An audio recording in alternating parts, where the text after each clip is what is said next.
Good evening, everyone, and welcome to the Ireland BJJ Invitational. This is something brand new for Irish Jiu-Jitsu. We are introducing you to some elite level Jiu-Jitsu tonight. This is all about creating our own superstars right here in Ireland. So you are about to see the first of them. So we've got 3 titles on the line. We have 2 world champions flying in tonight, and this is one historic night for Irish Jiu-Jitsu. I'm joined in the commentary booth tonight by my fellow member of the Bald BJJ Black Belt fraternity. It is Andy Chapman. Andy, what do you reckon? Barry, this is looking absolutely incredible. So I have to admit, I walked in here at around 6 p.m. tonight. There's still some of your team clearing mats from the competition earlier today. I think you had over 800 people competing. What on earth possessed you to run 2 events on the same day? Well, you know, you either have to be stupid or crazy, or stupid and crazy, so it's up to everybody else to decide which one I am. But yeah, listen, it's been a stressful day. It's been a difficult day, and obviously a difficult few weeks putting this together, but I'm so glad how it turned out. I'm so excited for tonight. We've got 13 incredible fights. Let's start with the top of the card. So let's start with the headliner. It's Felipe Andrew against Eric Souza, 2-time world champion versus Eric Souza. What have you got here? Yeah, like Eric's obviously one of the top dog black belts in Irish BJJ, and just from a mindset point of view, I wonder what his head is telling him how this is going to go tonight. This is like a massive step up for him. He's in front of his hometown crowd. I would love to know if he's hopeful he's going to win it, or if he thinks he's got a chance of beating one of the top guys in the world. It's an exciting prospect, brilliant opportunity for Eric. But like, he's up against one of the top guys in the world. It's true, and you know, from talking to him yesterday, he seemed, he didn't, I would say he's a very humble guy and a very easy guy to talk to in that way. I don't think he's a particularly arrogant or he doesn't have that about him. But what he certainly has is this kind of quiet confidence, and I think it comes from the fact that he has pulled submissions out of the bag. Most recently, I think at the Dublin International Open, we were here. We watched him in the last 30 seconds pull a knee bar when he was losing badly on points. So I think he's a guy who can bring that out of his locker. I think he's a guy who can pull submissions out of the bag, and I think that's where he'll be looking to hit Felipe tonight. Oh, it's a brilliant match, and I mean, you've had Felipe at your gym a few times in the recent history, so you'll know all about his level as well. Yeah, it's mouth-watering, and Felipe is a hell of an athlete, obviously, hell of a grappler. But we're moving our way down the card a little bit. The next fight that we'll talk about here is Gabriel Rodriguez versus Richie B from Ireland. This one's for the lightweight title, the inaugural lightweight title. Richie B, an exciting guy to watch. Gabriel Rodriguez, they fought a couple of times in no gi. Richie came out on top, but Gabriel will be hoping that the gi makes a change. And I think that's an important point that you make as well, Barry. Like, if you put these 2 guys together in no gi, I think Richie's probably the favourite. If you put Gabriel against Richie in the gi, it might sort of edge towards Gabriel. And that's not taking anything away from Richie. He's a fantastic gi competitor. But I would imagine that Gabriel has the lion's share of his training in the gi, whereas Richie probably splits his training half and half. Yeah, it's intriguing, all right. And I think the history between them definitely makes it really, really interesting. A little bit down the card then, but still just as significant in our headline fights, it is Silvia Scomperin from Italy, from Dublin by way of Italy. And she's taking on another no-gi world champ in Leticia Cardozo. This one I'm really, really excited about. It's a big step up for Silvia, though. And again, it's just that same mindset thing. I'm so intrigued to know what Silvia's actually thinking in her head. Does she have a chance of winning this? She obviously does have a chance. She's competed and won at a high level. She won the no-gi Europeans the same year as Leticia won gold at the Worlds. She's won a World Master at I believe it's M1. In the gi, so she's successful in gi and no-gi as well. She has to be confident, but again, a massive step up for Silvia. Yeah, and from my point of view, having trained with Leticia a number of times, she is a real class competitor. Training out of AOJ, of course, is now with that famous Mendes Brothers team, along with her husband Felipe. Listen, we're so lucky to have the 2 of them on the card, and it's really mouth-watering. 2 mouth-watering matchups, along with the All-Irish, well, via Brazil, lightweight title coming up as well. Listen, that's at the top of the card. If you're on right now, stay tuned in. Do not go anywhere. Make sure you stay on for those. Is there anything that caught your eye further down? Do you know what? Just from selfish reasons, guys around my weight and age, like I'm really looking forward to watching Barney Coyle against Sean Davitt. The lads have never met before, even though they're two of the most experienced BJJ practitioners in Ireland. And they've got very different styles. Sean's well known as having a very strong judo black belt. He's been a black belt in judo for over 25 years. Barney Coyle comes from the famous Highland Gracie lineage. Highland's well known as being one of the best guard players in the Gracie family. So it's going to be like who can get to where they want to be first. And I think that contrast in styles probably leans towards Barney. I mean, if one player wants to pull guard, one player wants to fight for the takedown, you have to always favour the guard player to get where they want to be first. But then Barney's so unpredictable, he might want to stand by Sean for a while. That really catches my eye. Another match that I'm really looking forward to is Nicholas Donnelly against James Becker. Two incredibly talented BJJ players, both excellent in gi and no gi as well.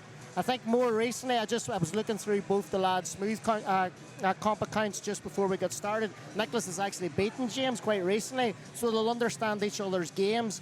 It's a fascinating prospect. I think the good thing about an invitational compared to a competition setting is whenever you've got a competition, you might have 5 or 6 matches.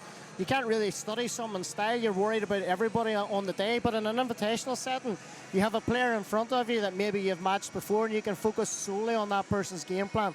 There's a lot of guys in this card tonight that have faced each other before in competition matches, but it changes completely in an invitational setting. That's right, and with the cameras on and with the crowd in front of you, it's very, very different when you're the only competitor on the mat versus that sort of mass participation event where it's you and 7 other fights going on at the same time. Anything else? Oh, like there's the matches scattered right the way through the card that I'm really looking forward to. Neil Kelly again and Conor Tolan, they've met each other 6 times, all in the gi. Neil Kelly's won 4 of the 6 matches, but the last 2 have went to Conor Tolan. They've actually met on an invitational before. They fought at NA Grapple up north, so they've experienced the competition setting and fighting each other in a kind of one-off invitational format. Again, both guys that know each other very well. It's going to be really interesting to see how that match starts. Yeah, I was talking to the guys yesterday, and Martin considers Neil to be, I beg your pardon, I'm talking about Martin and Stephen Devonian. But, you know, they were very complimentary about each other's games. Neil was described as a real modern guard player, which I really feel, having watched him, and to be honest, that's the reason he got the invite here. Watched him at the Irish Open. I was really impressed with his game, his technicality. I think he's someone who can really impress us here tonight. For me, right down in the undercard, we're going to start with an ultra heavyweight bout in a minute between Graham King and Ikario Casagrande. Ikario, big unit, and again, someone we've seen at the Irish Open, someone we've watched at Grapplapalooza as well. Big guy. I'm so glad that you're good with these Brazilian Portuguese names, because I'm not. I'm going to let you take a lead on that.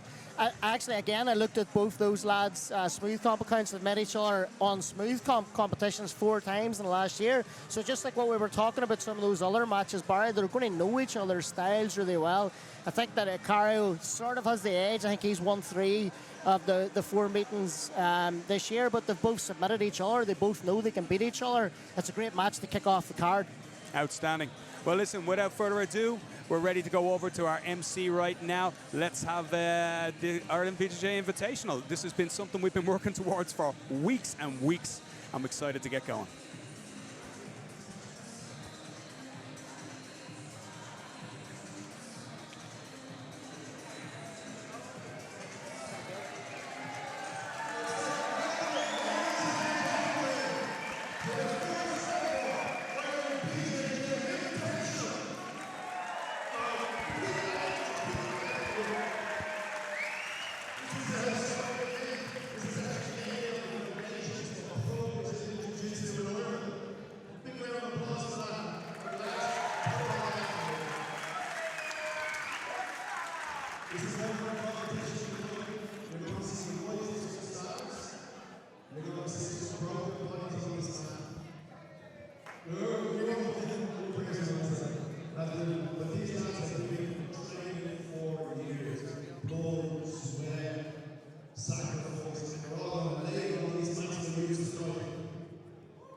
Well, here comes Graham King.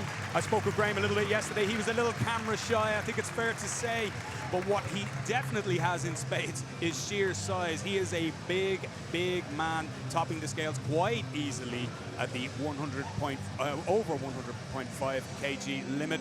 He is a really technical guy. He's age 32, so he's capable of Masters 1, but he's won at adults plenty of times. Representing Cooper's MMA out of Meath. And this is his first time on a professional mat. So we're going to see certainly a large, large boy waking his way to the center of the mat to kick us off tonight. A 7-minute adult purple belt match. He's a big cub.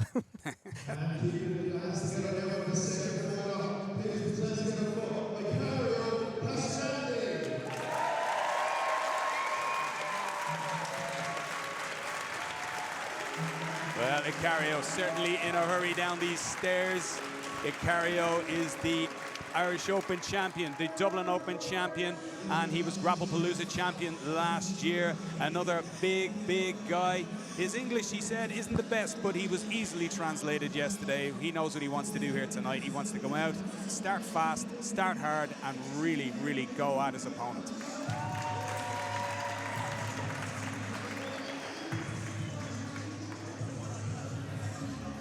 Absolutely, Brian. As we were talking about just in the intro there, both these lads have plenty of experience and matches against each other.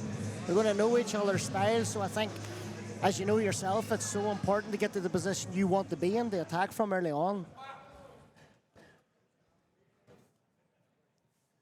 Now this is the first swing of the night. It's purple belt. The weight class is ultra 100 kilos plus. This is our division, okay? In the black, we have represented Cooper's MMA. It's his first pro belt all the way from here. Give it up again for Graham King.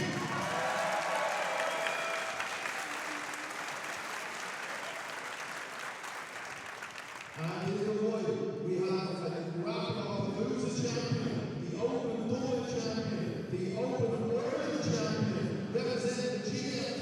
Please put your hands together for Icario Casagrande.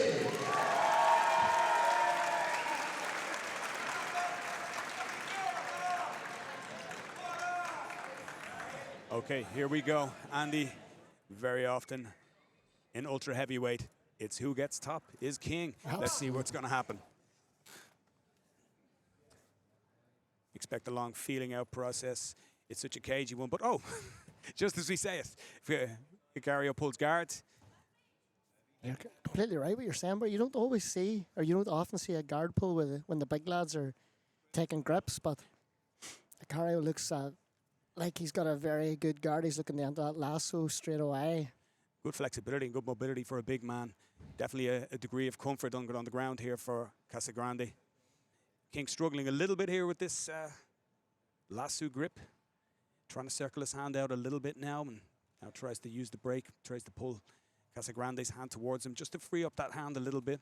For those of you watching, not too familiar with this position, Casagrande's leg is looping around Graham King's right arm, forcing that position.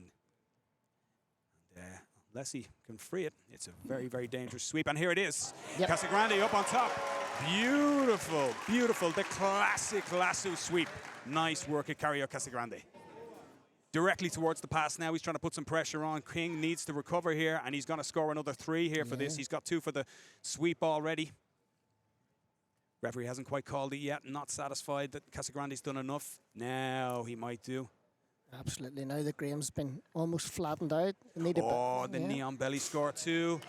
And there it is.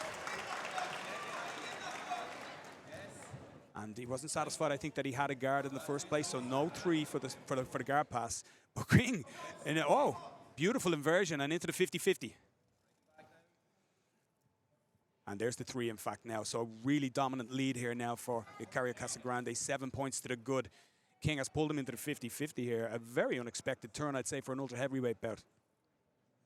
Yeah, there's been some quite funky guards already that you would normally... Oh, this is another sweep. It's a sweep, but it's up to the 50-50. He's going to have to try and clear that leg. Oh, no, again, the ref's pretty satisfied that it's not a double 50-50, so he's up and... Of course, not a double guard pull. My mistake. So King now looking to try and put some pressure on of his own. Well, definitely not the fight we expected. No. If we expected a fight for top, we hadn't got it. And this, some beautiful guard display. By both players as well, Barry. So far we've had a beautiful lasso. Guard pass by Casagrande and then into that knee on belly position. King now in the with the opportunity to score, but he's going to have to free this right leg. So he got his sweep off that lovely 50-50 position, but Casagrande now has got that leg sealed up. And it's going to be very difficult for him to pass. He's on the footlock here. A little difficult to see from our angle, but it looks like Graham King attacking the foot, but now has given up on it, and it looks like Casagrande might have his right foot underneath Casagrande's right arm.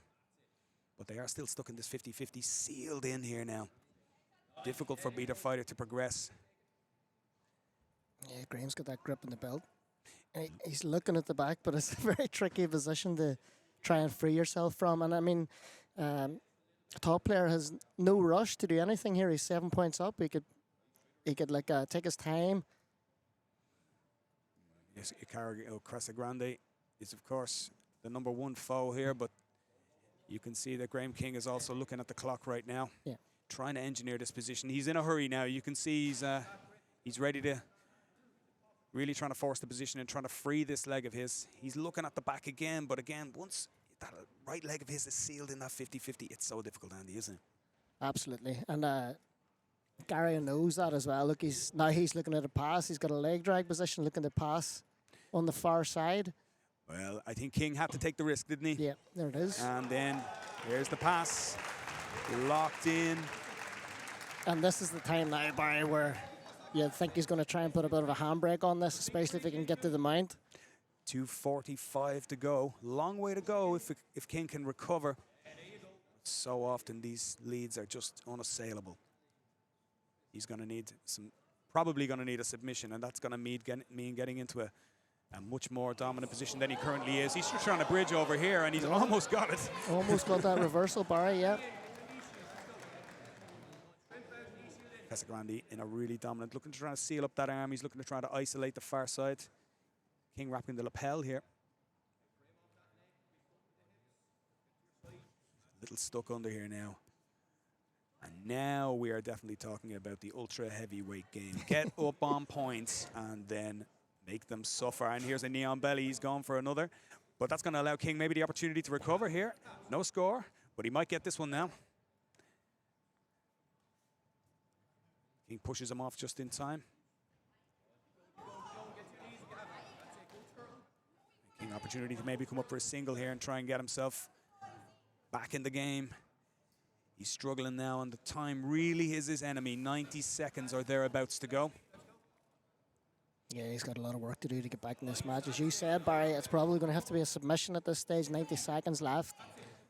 Casagrande is going to need to hit the sprawl here, not let him back in this. And King is up, but really difficult position for him. Front headlock on for Casagrande. King looking to try and explore the legs, but once that headlock is in, he's going to struggle. And with just a minute to go, it looks like Icario Casagrande is really in charge. King breaks free, and he's got an opportunity now, so he needs to really go for it here. Yeah. You saw that coming, Barry. Casagrande goes, and he's on the again. footlock again. He's trying, but that's going to be another 2. But at this stage, the 2 doesn't really matter to Graham King. It may as well be another 10. He needs to get on this footlock pretty fast. He's got 45 seconds to do it.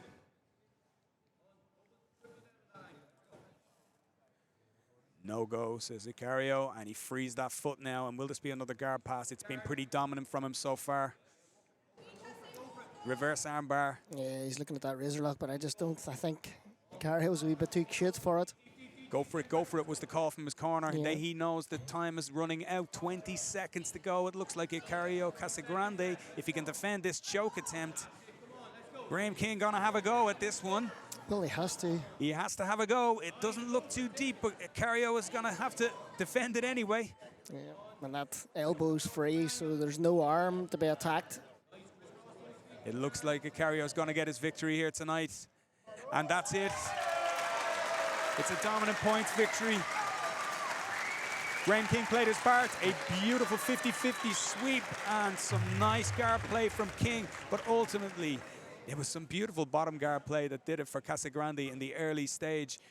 Well, we gave him the commentator's curse. We said this is going to be a fight for top. Instead, Icario took the bottom position directly and worked his way into this match, scoring big time by a 12-point margin.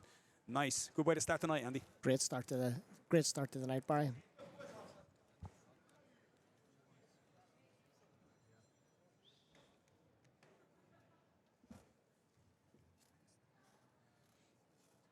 Now, Icario just getting some dressing instructions from the referee staff here. Well, he's got to look beautiful for the cameras and for the crowd. And after a tough match, maybe he deserves it. Let's hand over to our MC for the final decision. And your winner, by points, 14-2, Icario Casagrande. Great job, Icario Casagrande. His opponent, Graham King, played his part. Suitable opponent, he takes the applause of the crowds here tonight at the Ireland Bjj Invitational. Outstanding work as he's presented with his trophy by Enrique Saraiva, head of Ireland Bjj. And we'll hand over to Anto now for interview. So how does it feel to be a winner? To spend a long training for this?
Well, I'm not sure if you guys can see everything that's going on here tonight, but I think we're on a night of firsts. I think we're about to have a real first.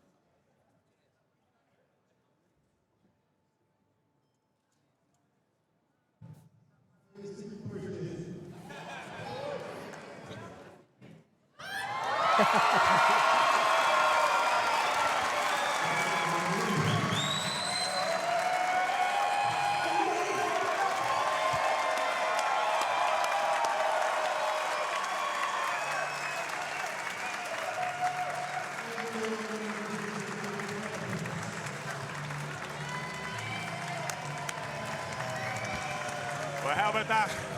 What a way to kick off the card. Listen, folks, if you're watching at home, I cannot guarantee a proposal in every fight. She's getting her white belt as well. Well, if that doesn't get the crowd going, I don't know what will. Icario Casagrande taking the first victory here at the Ireland Bjj Invitational and winning himself another prize too. Always wonder, Barry, would he have done it if he lost the match?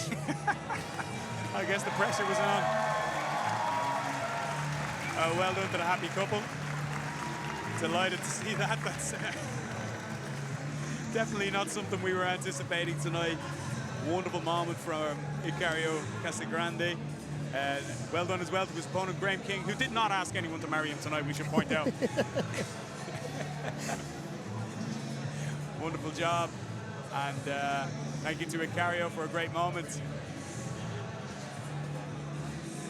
A fantastic way to kick off the night. Icario Casagrande taking a dominant points victory.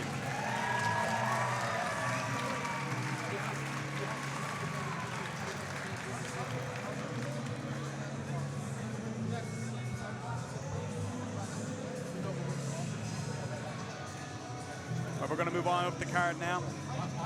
We're going to see a match next. Neil Kelly versus Conor Tolan. Conor told me that last night that this was going to be the battle of who's the best dad in Northern Ireland. Please put your hands together and welcome Conor Tolan.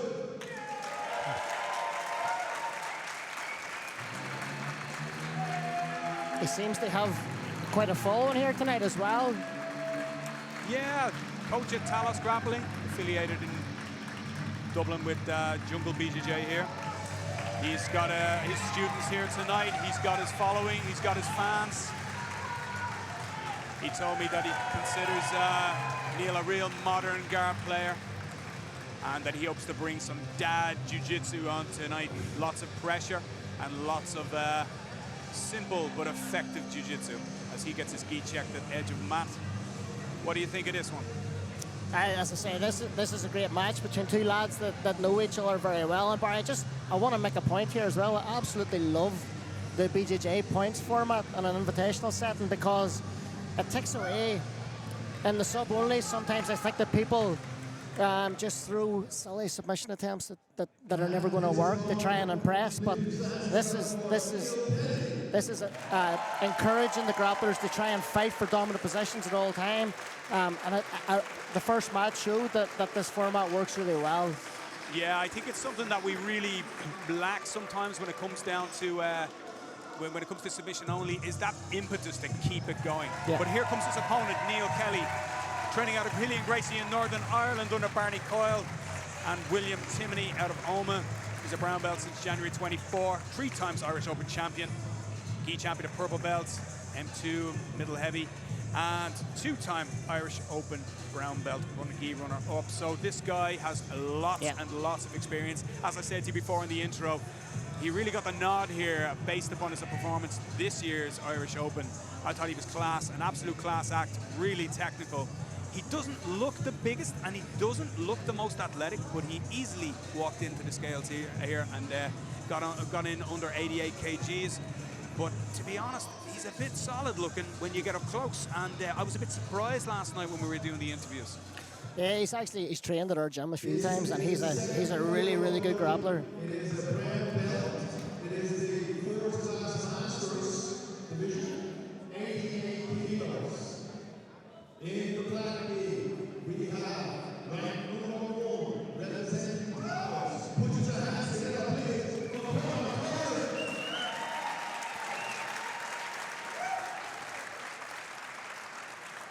And his opponent, who has an accolade of medals and trophies that I couldn't say here all day, but his most recent was European runner in the OPGJF 2024, represented by Royal Race.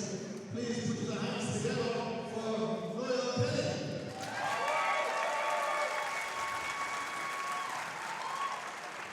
Both lads have had lots of success domestically, Barry, but Neil's also scored a silver medal at the Gi Europeans, a purple belt, so he's done it at international level as well. You know, it makes a big, big difference, especially under these hot lights. Straight in, no grips being given, and Neil is straight to the bottom, and that's where Conor Tolan didn't want him to be. Aggressive gripping here from Kelly. And again, he's looking to enter that lasso, just like we saw in the first match, same side leg as well. Yeah, good work so far from Tolan, keeping the base, keeping the balance, getting wide, which is what he wants to do. You can see him trying to keep that right knee open. I think he's afraid of that lasso and then the corresponding De La Hiva hook. But here, Kelly early on the attack there for a triangle, but stuffed by Conor Tolan. Conor's that beautiful elbow to hip connection. He just so that Neil just can't get anything going on that lasso side.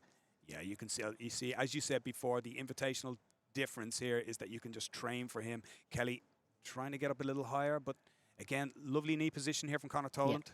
Shutting down that far hip, that left hip of Neil Kelly's, shutting down that lasso. The lasso's quite shallow now, just on the shoulder, and he's given up the grip for now, but he's retaken it. Yeah, it definitely looks to me, Barry, as if Conor's sort of anticipated certain types of guard play from Neil, and he's trying to counter it with his own style. I love that the foot in between there, the elbow to hip connection on that side, so that Neil's almost got nothing to offer on that far side. Although look, he's trying to invert in around behind that leg just as I say that. Good work here by Kelly, and he's going for the back here. It's looking for the bolo. Leg entanglement. Toland's running, but he's not going to get out of there. And is he going to lose the 4 here? Pushing that hook up, hook off, and hey, nice work, Conor Toland. He just refused and rejected it, fought it off, made Kelly a little bit desperate to go for the far hook, and then hit the scramble. Yeah. Nice exchange. Neil did score an advantage on that near back tech. Do you know what, though? A lot of effort for not a lot of scores, and Kelly will be looking to try and hit that again, but I thought Toland defended pretty well, and he's doing some pretty good work here now as he tries to advance a little more with that right knee down the middle. Shallow lasso here from Neil Kelly. And sometimes that shallow lasso with the foot on the shoulder is even harder to work against. Yeah, and he seems comfortable enough with it there too. He's satisfied. He knows that really Toland can't push it down, can't get those folding pass positions. And he's back up again now and looking to try and set his passing again. Really, Kelly's guard is sticky looking. Into a deeper lasso position now. Abandons it. But he's constantly on the move, isn't he? And he's feeding that far lapel under his right leg as well. Yeah, tricky position here now for Conor Toland. He's really going to have to either drive forward, which he is. He's going to give him some pressure here, see what he can figure out. See if Kelly has to abandon that lapel. And at this stage, I think this is more where Conor Toland wants to be. Still has that lapel. He's changed it into the other hand here, Kelly. Difficult for Conor now to make. We can see here, Neil Kelly's left foot, or right foot, I beg your pardon, is just wrapped up here in the low lapel. And it just makes it so hard for Conor to pass on that side now. No progress is possible at the moment, but Toland will be looking to try and break that grip. But again, that hand, it's just going to have to go between Kelly's legs, which is exactly where he wants it. He tries the foot now and he's trying to push it out, trying to clear it a little, trying to problem solve on the fly here, I think, more than anything technical. And yeah, absolutely, Barry. I think that Neil did have guards that he wanted to attack from at the start. Conor dealt with them well, and now Neil's having this sort of change his plan. He's getting under here a little more now, Kelly. Really going to try and attack. And as we can see, that lapel is still pretty deep in there. Really sticky position for Conor Toland. And he's got to stay active too. He's got to make sure that he's putting some pressure down, but he also doesn't want to make an error here with his base or balance or even with a submission threat. 1 minute 45 to go with just that one advantage on the board. It's advantage Neil Kelly, but it's very slim.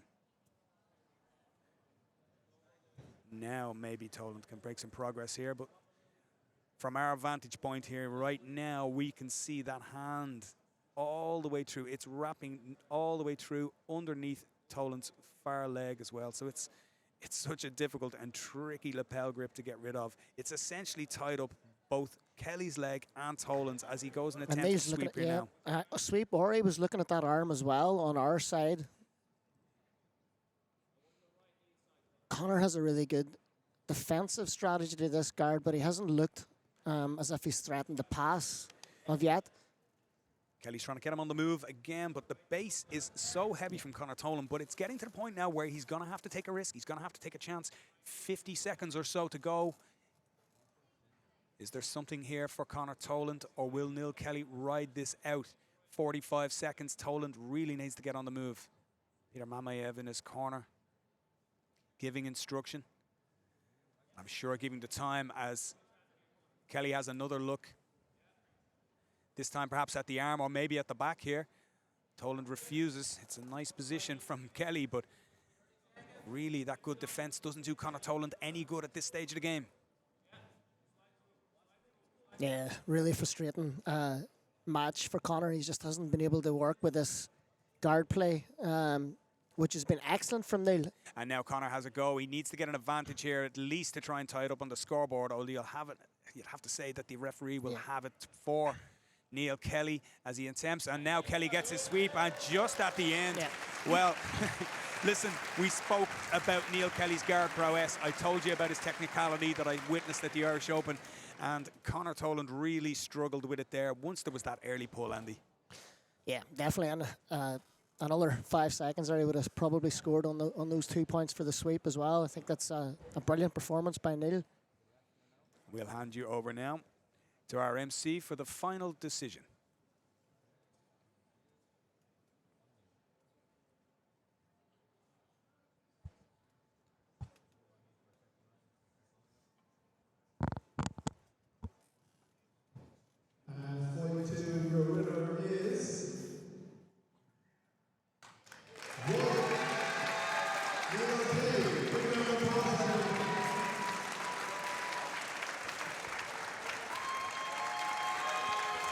Well, Neil takes the plaudits. He takes the trophy from Enika Saraiva. Conor Toland, a frustrating night for him, but he played his part this evening. Wonderful job, Conor. And fair play, good sportsmanship from the two. And we'll hand over for a couple of words from Neil.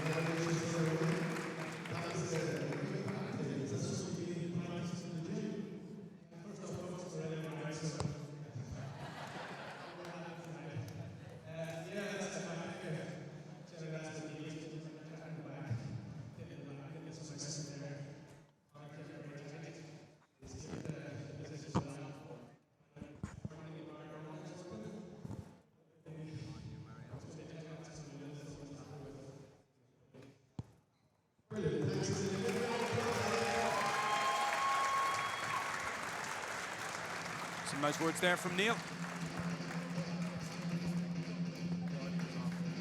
Gracious in victory. Well, we've had a couple of good matches to start us off in the Purple Belt division initially. That victory by Icario Casagrande, along with his marvellous proposal. Neil didn't have any surprises for us there. It's a bit of a shame. Yeah, you could see Neil's coach, Barney Coyle's style really coming through in Neil's play there. And it was a very, very impressive performance from the guard. Almost had that back take, and I think as we were saying there, Barry would have scored on that sweep if we had a few more matches in that match. A very well-deserved victory. Yeah, definitely. I mean, he was dominant from the off. It's always, you know, especially when you're in just divisions and you're talking about 5 or 6 minute matches. If you get that first score or that first grip, that clock really runs down fast, and he definitely had an issue with it there. Yeah, I think as well, Barry, for the guard player, I mean, if your style is I want to stand and I want to take my opponent down compared to I'm going to pull guard and work straight away, it's always easier for the guard player to get to their position first. Yeah, exactly. It's almost like, it's like rock, paper, scissors, and once one of you pulls that paper out, it's very, very difficult for the opponent to get going then. Yeah. It's a real shutdown. So we keep this going on, strong. Please welcome for your tour boy, Bjj Pro.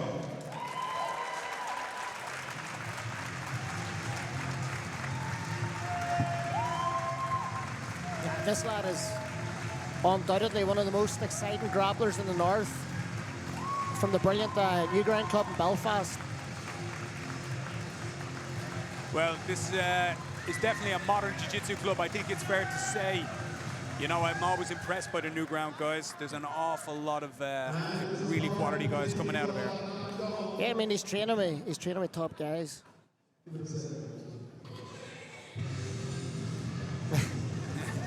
A small problem there with the music as James Baker gets his knee checked. He's ready to step onto the mat. Yeah, as I was saying, the Newground Academy there, really developing a lot of great young talent, and James Baker is definitely a standout among them. I mean, he's got good guys around him. Look at his corner, Simon Hutchison, one of the top black belts in Northern Ireland. He's also got Martin McLennan on this card tonight to train with. I mean, he's training with good guys. But I mean, so is this man. Well, Nicholas Donnelly, he spent some time over at B-Team in New Mexico. He's definitely one of the up-and-coming young brown belts here in Ireland. Super technical. They've fought before, of course. It is a battle that both men will know inside and out. As he gets his gi checked here, what do you think of this guy, Andy? He is a class act, and he cross-trains in a lot of clubs. He goes looking for hard rounds and open mats everywhere.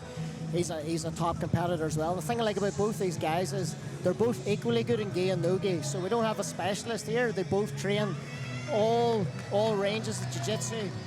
And this is a great match. I'm looking forward to this one. As I was saying just before we started in the intro there, this is one of the matches I'm looking forward to tonight.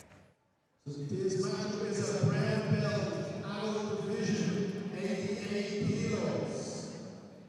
In the black gi, representing New Ground.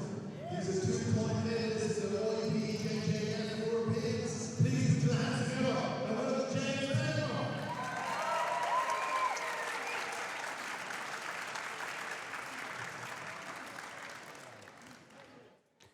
And his opponent, representing PGT. He really likes to play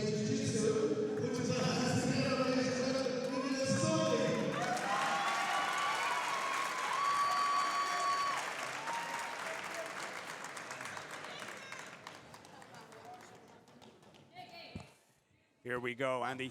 I'm going to make a call here. Both players will stand. No. Oh!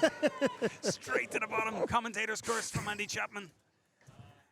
Donnelly straight into aggressive passing, but whoa, we are right into it.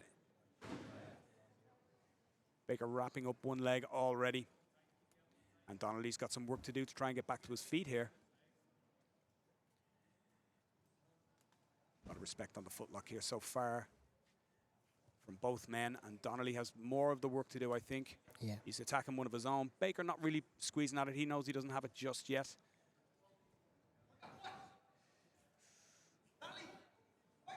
It's a double attack, but Donnelly is much more on it here, so Baker's getting to his feet, and he's cleared the footlock for now, but Donnelly counter sweeps, and we're into the closed. Beautiful work. It's 2 points for James Baker, though, at the end of that one. Baker now looking to open those close guards. As Donnelly settles in. That's a frantic start to this match. Incredible. I like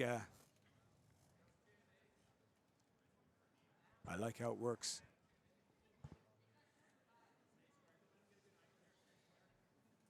Nicholas looking to work that high guard, but James counters it by standing up for the second time now. Nicholas is trying to work his close guard against the standing opponent. And James drops down his base, sort of. Oh! And we're up on omoplata attempt here from Donnelly. Beautiful work. We've had the match so far that we wanted, and Donnelly is now trying to take control here. Baker desperately trying to step over the head of Nicholas Donnelly. It's deep, he's out of it, but Donnelly is on straight on the counter. Beautiful work. Wow. Outstanding work from Nicholas Donnelly, and the defense was incredible. Double pull, but now Baker needs to watch out because Donnelly is back on top. Oh, that was going for a triangle attempt. This is definitely something that we're really been looking forward to. We were looking forward to this match from the off, and we're getting exactly what we want. Footlock attempt now from James Baker. Donnelly looks comfortable.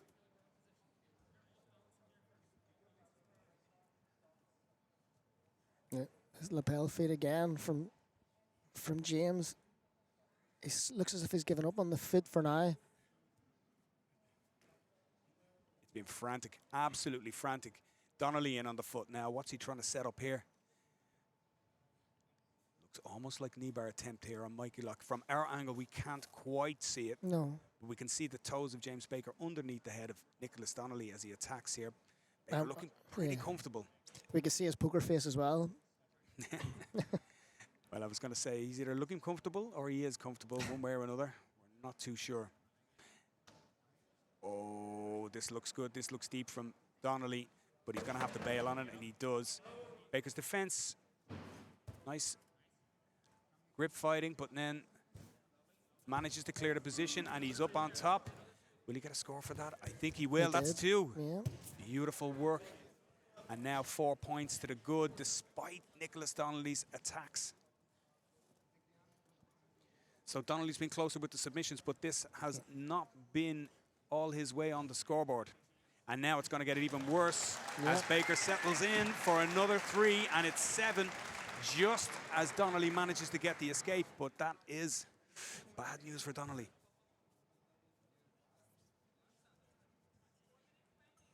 And we're back standing. 1 minute 20 to go.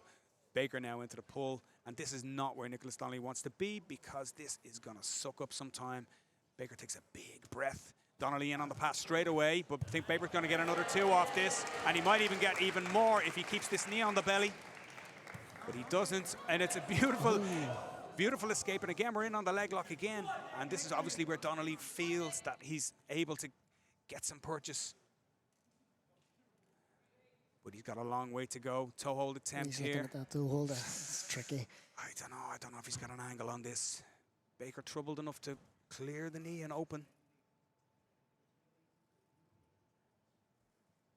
Not able to get any purchase, but he's still got that leg attack, and you've got to feel that this is the best chance for him to win this match right now.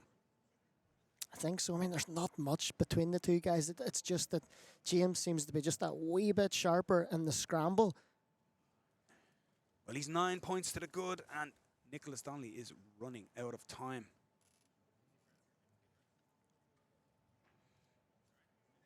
In 50-50, and we're going to have a little rock back and forth here as both men look at the legs. James having a wee look just at the timer.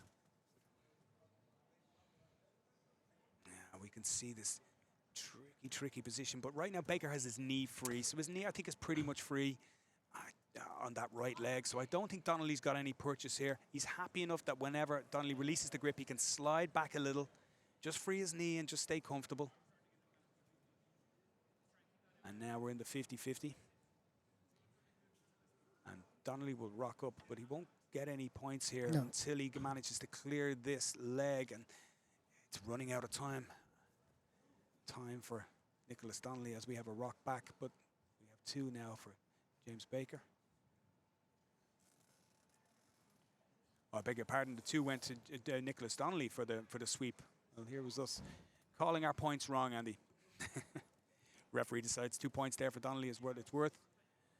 But they are sealed into this position here now. Very, very difficult for either man to get any sort of game going, which suits James Baker right down to the ground. Absolutely. This double 50-50 position. As he comes up and tries to drive to his feet here now, but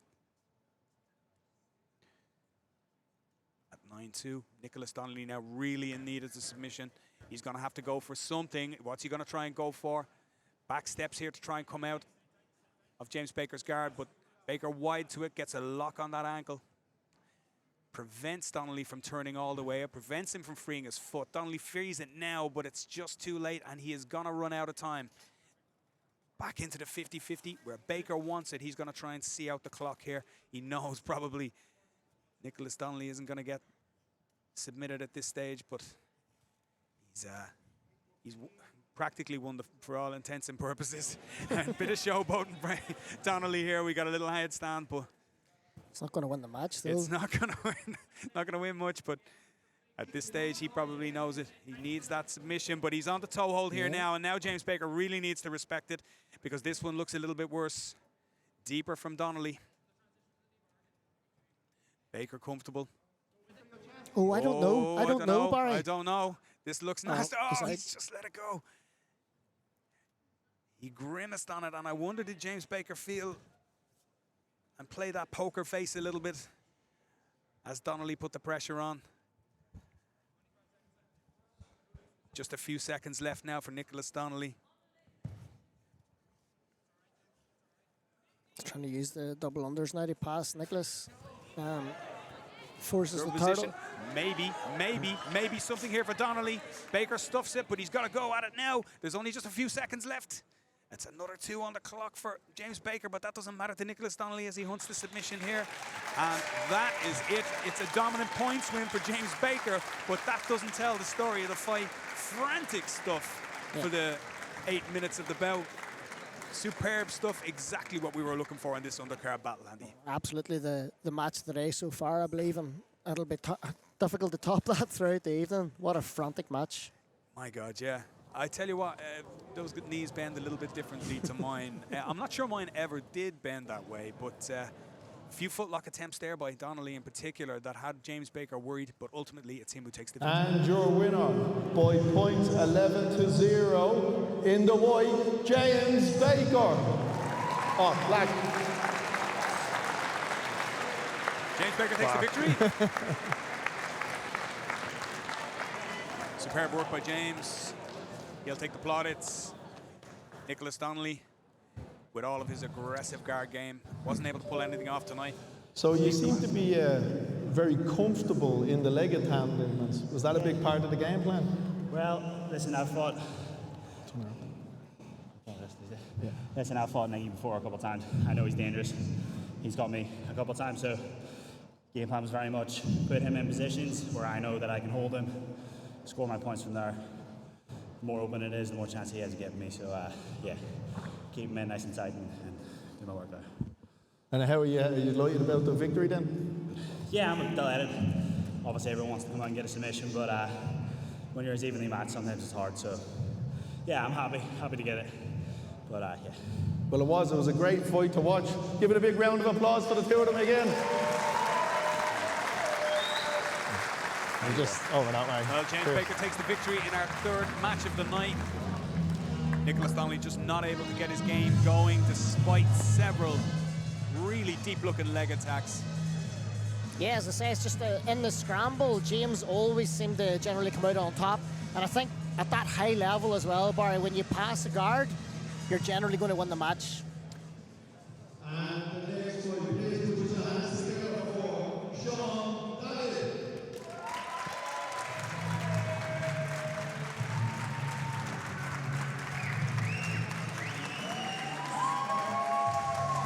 Yeah, one of the OGs of Irish grappling, a 25-year judo black belt. I've been looking forward to seeing Sean for quite some time. You know, really nice guy. Does some super work down there in Gory Grappling Academy with his special needs class. Yeah. He is a bit of a legend of the Irish Jiu-Jitsu game, and of course, a legend of the judo mat as well. Barry, I'm going to make a prediction again. I don't think that Sean's going to pull guard in this match. I think in the world of safe bets, I think you've certainly found one of them. But I'll tell you something else. I would say Barney's got a good chance of pulling guard. Well, you know, it's interesting because talking to Barney yesterday, I think he might like to try and show off some new stuff as well. But definitely Sean favoured to look for the takedown as he takes the applause of the crowd. Yeah.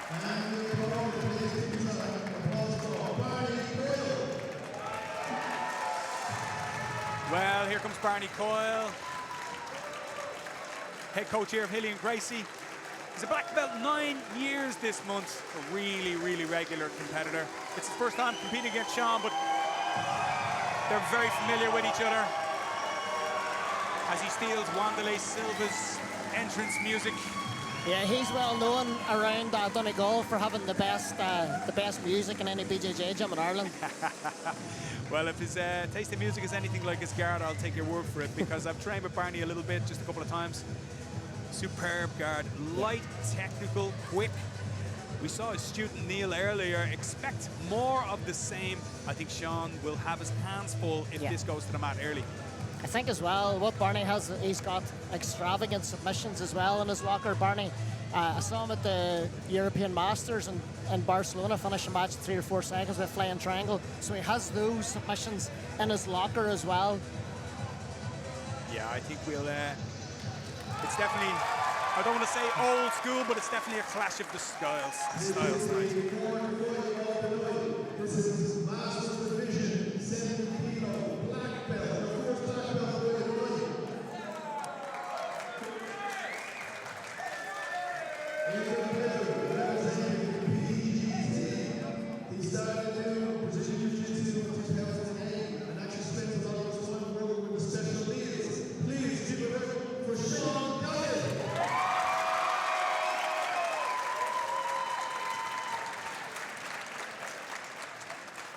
And in the white league, representing Hilton Gracie, he's 9 years this month as a black belt. Please put your hands together for Barney Coyle.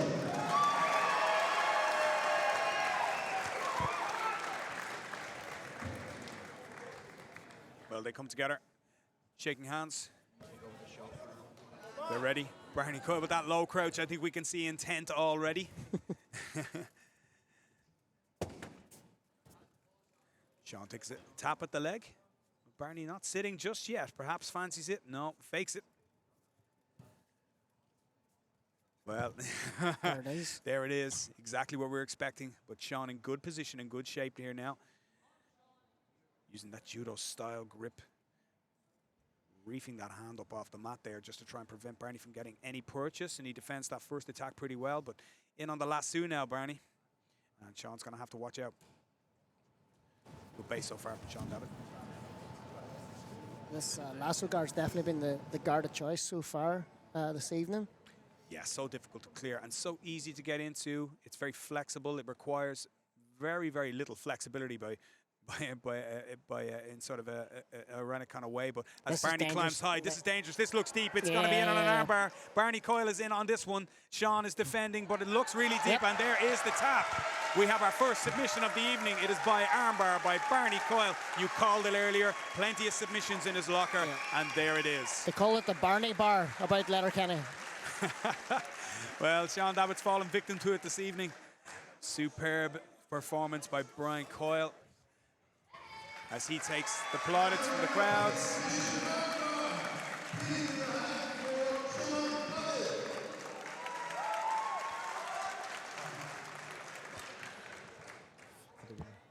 Doesn't matter. Both guys receiving their trophy from Enrique Saraiva.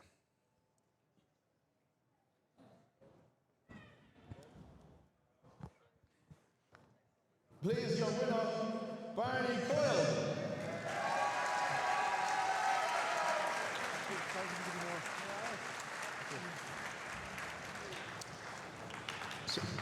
So you won by an armbar. You must be delighted with yourself. I am. What more do you want? Were you trying, were you practicing armbars? Was that your game plan? What were you thinking? Well, armbar would probably be my thing. So, to be honest, I was going to try and do a wee bit of stand-up. I know I told Barry yesterday I had no game plan, but I didn't want to tell you that, Barry, because he was listening. So then I resorted to guard. He had a very good posture. I was finding it hard to do anything, takedowns off him, so I went back to it, best. Well, brilliant. It was absolutely beautiful to watch. Please give a big round of applause, everyone, again, for Barney Coyle. I'd just like to thank everybody who came out to sports tonight, and everybody obviously I've got links back home. I'd like to thank my team that helped me get ready and look after things while we are getting ready. And obviously a big shout out to Ireland Bjj for hosting us. It's fantastic. Right, so I'm sort of thinking there Barney was maybe doing another proposal, but then I remembered that he's already married. That might have caused some awkwardness. Perhaps not the sort of interruption, not the sort of drama we're looking for tonight at the Ireland Bjj Invitational. But super armbar, you called it fairly early. And the nice technical work from Barney Coyle. Guard pulled directly into that arm lock. Yeah. He actually armbarred me at the IBJJF Dublin Open earlier this year, so know all about it. Well, then, you definitely weren't betting against him this evening. Great work, Barney Coyle. Superb first submission of the evening. We're all glad to see it. We like to see the submissions coming thick and fast. We spoke a little bit about the strategic element of the game. I mean, that you're playing for points. James Baker certainly did it earlier, but that was a pure submission attempt. Yeah.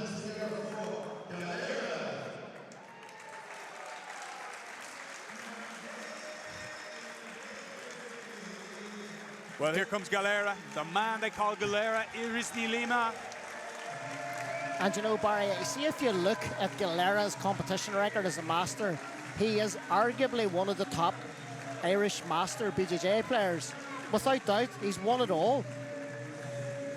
Yeah, everybody knows him as Galera. He's a really popular guy around jiu-jitsu in Cork and around jiu-jitsu in Ireland.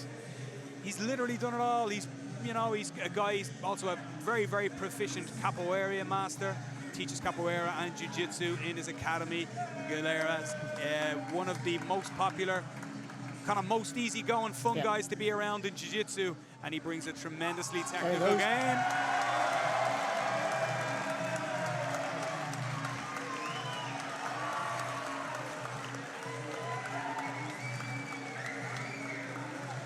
Could you do that, Barry?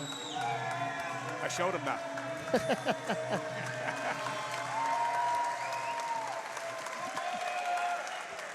The mad thing is, Barry, he didn't actually start BJJ until he moved to Ireland.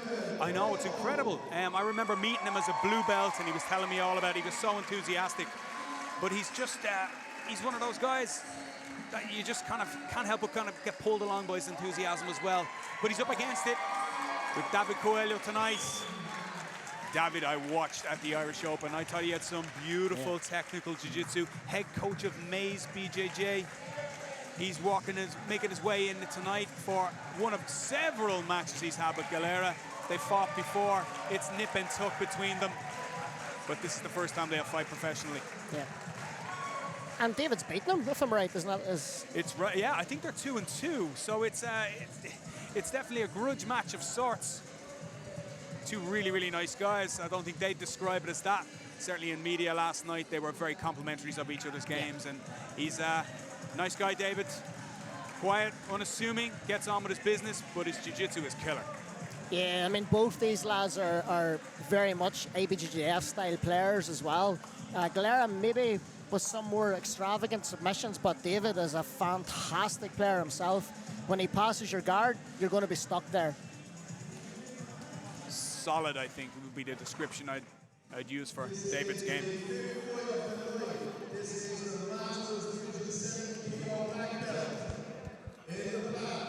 Fighting and representing out of BJJ Corps. Please put your hands together for Galera.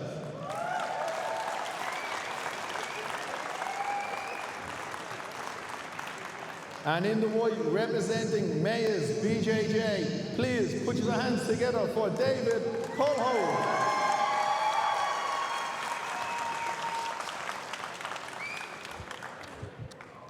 Well, they take the handshake after our MC Anto gives the introductions. Here we go. Low crouch, Galera straight to the pull. Coelho with that knee up the middle. Yeah.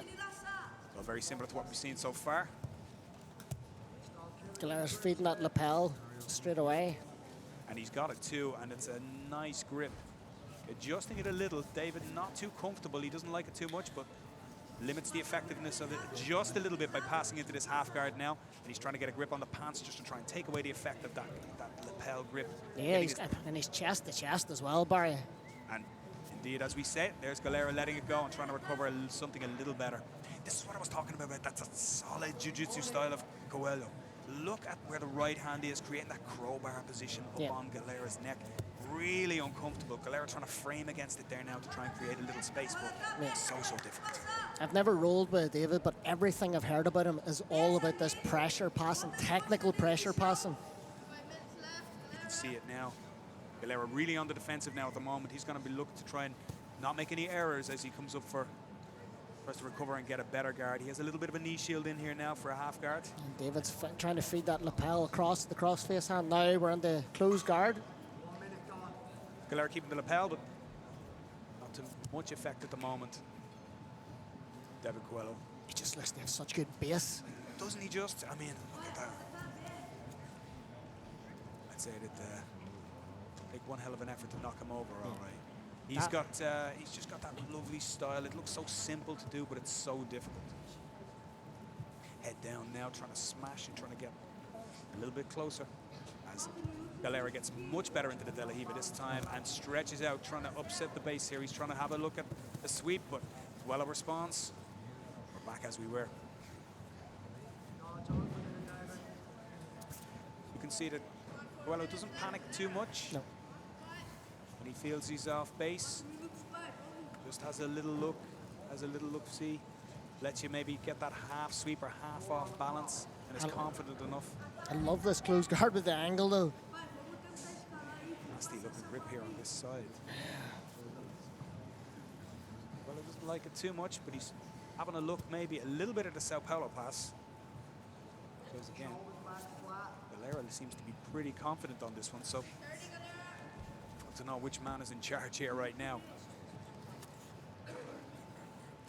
I think Galera definitely looks as if he's more comfortable in the position.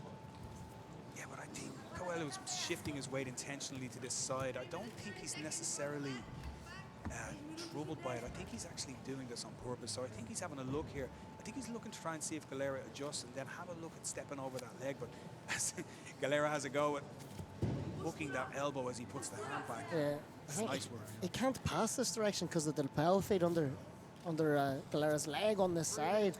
But you're right what you're saying. He's looking at the Sao Paulo style pass as well. They're trying to flatten Galera out and then pass this side. But Galera's a nice lapel grip on over the he's neck all here grips, now. isn't he, Barry? Look at the arm lock. No, says David Coelho. Yeah, the lapel grip really troubling him. I couldn't actually see it there. Good spot. So it actually is underneath the leg of Galera there. There's no pass on this side. Yet. Heavy base from David Coelho, but he's going to need to get into action here a little bit as the timer ticks down. You'd have to feel that so far. Oh, and we have a triangle attempt. He's thrown the legs up here and attacked it. Coelho stuffs it pretty well, but again, yeah, definitely having a look at this Sao Paulo pass, 100%. Yeah. Passing the lapel underneath here now, trying to trap the arm of Galera. Galera frees it up, but still on the attack. And you'd have to say that currently, with about 3 minutes gone, you'd have to say that Galera possibly is edging it here on the referee's card. Absolutely. It's definitely one for the purists, this match. We can appreciate it, but perhaps not the most entertaining if you're tuning in tonight to Jiu-Jitsu for the very first time.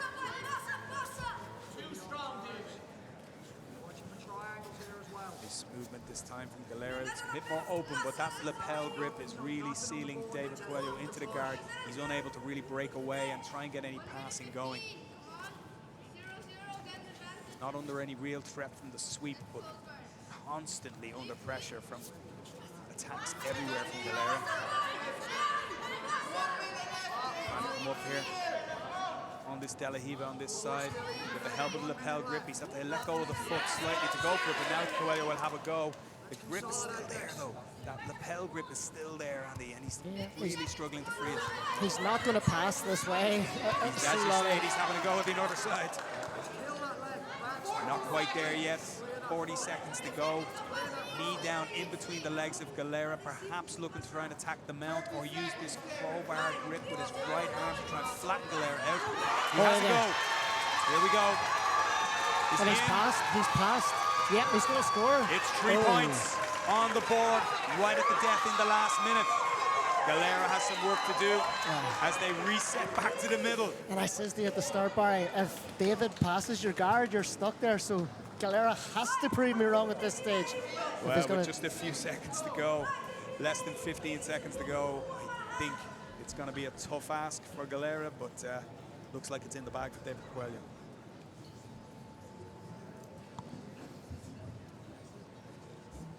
Incredible pass. Yeah, well, you called it. You said, no, it's not on this side. That's it, David. Straight back. Right, it was if he heard you. Switches to the other side, seals in the 3 points. Galera has a go. He knows that there's nothing but a Hail Mary in this one, and David's bedded down for the last few seconds here as he gets the mount. And that's it. David Coelho takes the advantage. He doesn't get the last 4 points for that mount position, but an outstanding performance. Galera's guard play was excellent. He held him in there for some time. Those beautiful lapel grips, off balancing him time and again, but ultimately not getting the score that he needed. Coelho, with the help of commentator Andy Chapman, switched his point of attack just in the death in the last minute and takes the victory by 3 points. A fascinating match. For the purists.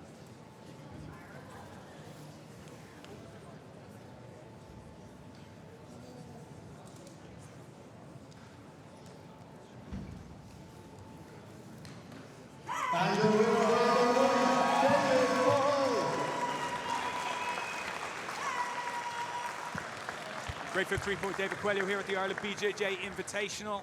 Super work. Galera takes the runners-up trophy from Inigo Saraiva. They thank each other, and we'll hear from David now with our MC, Atto.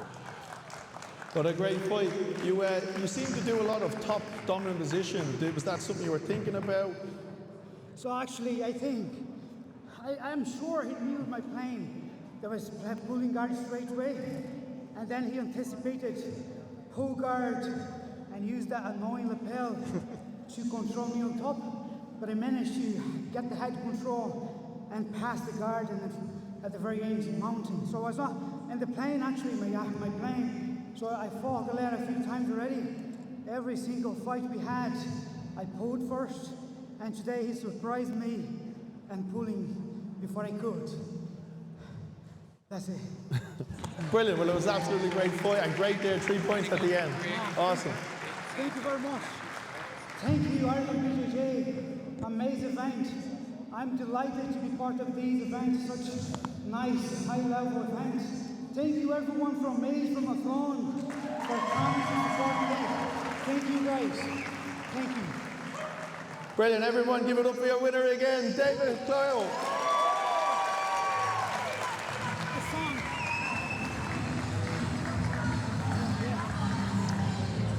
Well, that's it from David Coelho.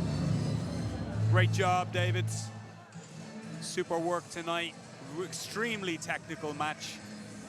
As we said, Andy, one for the purists, but definitely one I particularly enjoyed for David Coelho's pressure. Yeah, I mean, he's just showed his sheer class there. He's beaten, as I said just before the match started, undoubtedly one of the best master players on the island. Yeah, you know, I think between the two of them, you know, certainly David Coelho at the Irish Open last time out, I was really, really impressed by him. And I was very surprised because I hadn't seen him that much. Galera, though, like you say, his accolades, well, they're fairly ranging. We've got another fantastic bout coming up next. It's Gabriel Karamori fighting out of JSBJ here in Dublin against Peter Wyszynski, a man whose name I misspelled about 5 times this week, but super fight coming up. It's at the super heavyweight division. These are two big, big boys, and this one is one of the ones that I am particularly looking forward to. I'm particularly familiar with Peter. I've rode with him a good few times, trained with him a good bunch. I know his coach pretty well, Liam Beechner, down there in BJJ Cork. They call him Drago, as in Rocky's Drago, Dolph Lundgren. So let's have a look at these guys. Please welcome and for the 6-point tonight, Piotr Wyszynski.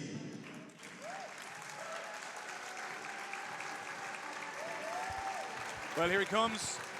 The man they call Drago. That's a scary name. He's a scary looking guy. He's an absolute gentleman, but on the mat, he is a stone cold killer. Yeah. Tough as nails, super technical, an aggressive game, Andy. Highly aggressive, always on the attack, always looking to upset you in some way or another.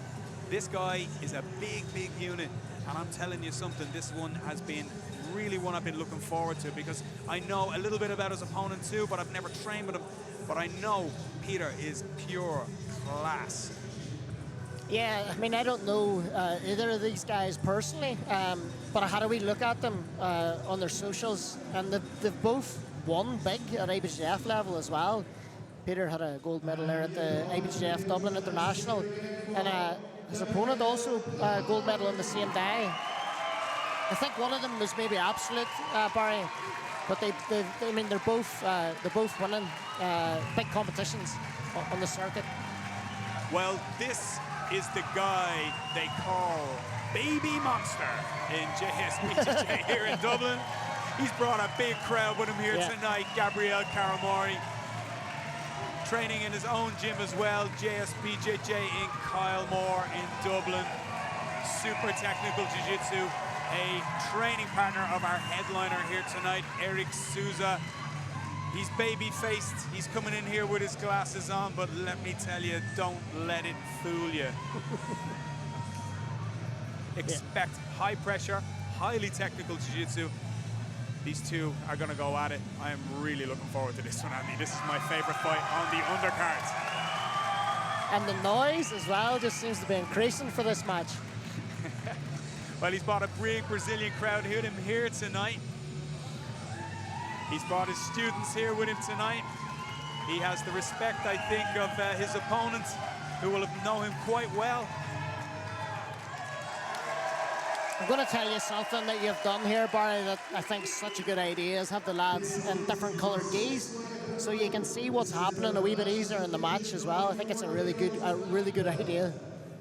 Representing BJJ Pro in the black room, please put your hands up for Piotr Wyszynski.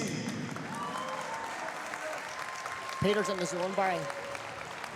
I'm telling you, that's the way he always looks. And in the white gi, representing George Santos, please put a good round of applause for Gabriel Karamori. Listen to that noise. So we are looking forward to it. The crowd are definitely looking forward to it. He's one scary looking dude, isn't he? Yeah. pull directly, but rejected. And a double guard pull. Bjj up on top. Beautiful back step. Karamori in on the knee bar here. He's trying to have a look at it, but Bjj is saying no thanks. Into the half guard after a frantic start. Yeah, three-quarter pass. His three-quarter mount. Two big units. Deep half guard attempt here as well by Peter Bjj, trying to elevate him here with his knees. He's got that right hand underneath. Is he going to pass the lapel here or pass the wrist? If he can get to the sleeve, it's really difficult. And in fact, Karamori has the right hand underneath the knee of Peter Bjj here. And we've settled down.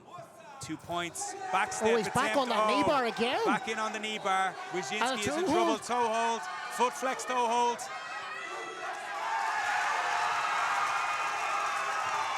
And he tapped.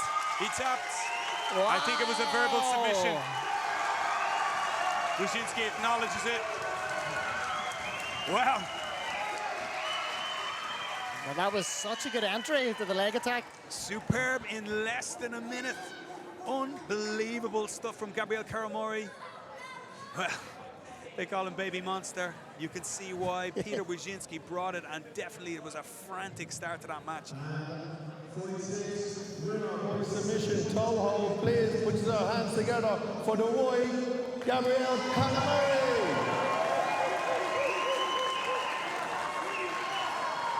Amazing work by Gabriel Karamori. We have our fastest submission of the night. Peter Bjj played his role.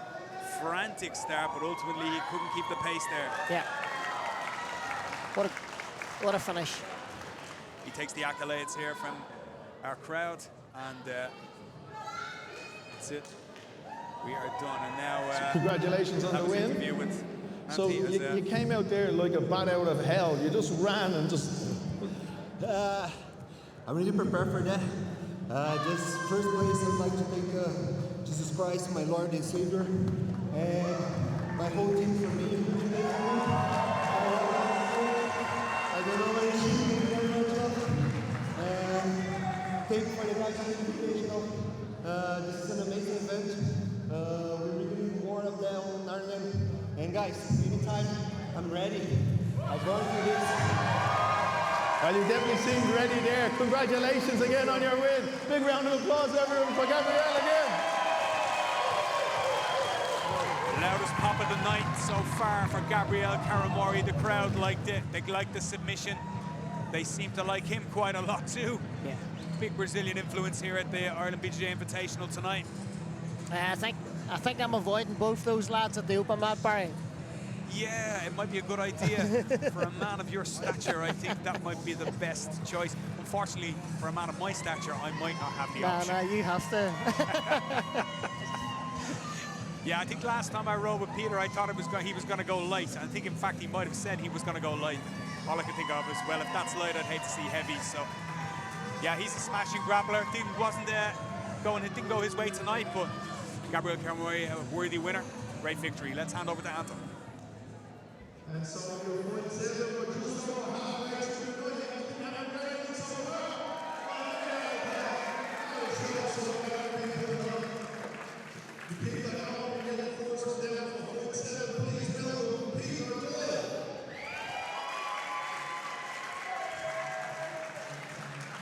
Well, here comes the man they called Doyler. Doyler's a regular training partner of mine, Andy, and I know you know him well, and you've trained with him. He's my biggest nightmare role, Barry. He's such a dog. A dog is the best description for him. But here, that's doing him a disservice as well, because he is super technical also. He's got a little bit of something everywhere. I always say to guys, listen, if you roll with Doyler, it's a little bit like rolling with a Swiss Army knife. Yeah. You don't know what he's going to pull out. It's also, I use some other words as well, but we can't repeat them here on a broadcast. But he's just got attacks from everywhere. He's not afraid or not ashamed to go for a submission from every single angle. Bottom, top, wrist lock, foot lock. He'll jump on whatever's coming. He was telling me last night he's just going to put on a show. Expect him to come forward. Barry, you couldn't have summed him up any better. Oh, he's doing a Galera. Don't put your hip out, Doyler.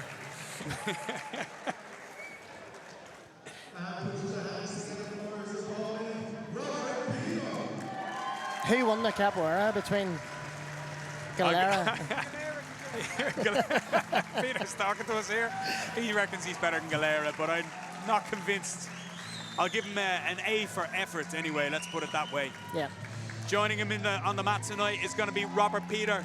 Robert fighting out of Sean Davitt's academy. Saw Sean losing by submission earlier. Robert will be hoping not to do it. Yeah. Is that actually 2-0, Barry? Because Nicholas also took an L tonight, so there's a bit of pressure on him now to get the win. Certainly, yeah. I tell you what, this is the gnarliest looking matchup tonight with Doyler's visage in front of us here and Robert Peters' ginger beard. I think it's definitely one that looks like the two guys rolled away a stone to walk in here to the mat tonight. So Robert takes the applause of the crowd and takes in the mat. I don't know an awful lot about Robert, but I mean, he comes from good stock. He's a big, strong-looking man.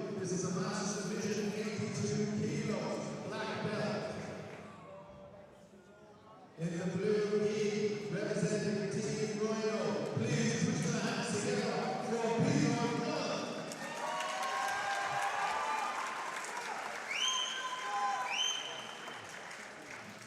And in the blue gi, representing the PG team, please put your hands together for Robert Peter.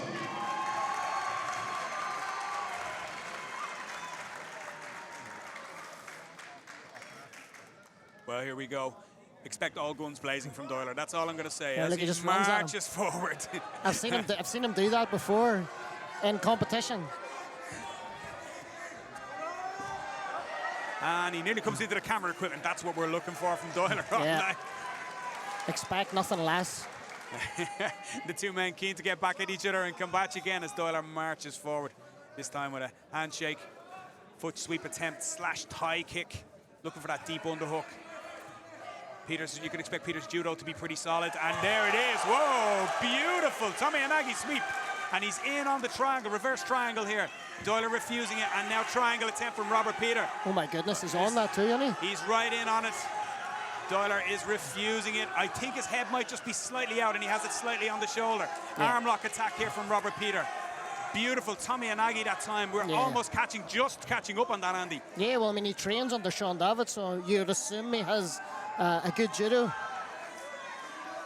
Deepening that triangle now. Doyler on the defensive big time. Yeah. It looks really deep, but I think Doyler's settled back in now, and Robert has to adjust, but he's adjusted quite well. Yeah, and he's got that underhook on the leg now. I feel he's going to look at this arm again. He's having another look at the arm, all right. Yeah, he's on it. He's on it. That's He's it. tapped. It's beautiful. It's a submission from Robert Peter. Well, Peter Doyle came out all guns blazing. Yep. Robert Peter was the unknown quantity. Yep. He's picked up the takedown of the night so far, and he's got himself a beautiful submission to make it 1 and 2 for Portugal gold team tonight. And that's a big win for him as well. Well, he was quite unassuming and last night, and let me tell you, that's a big scalp.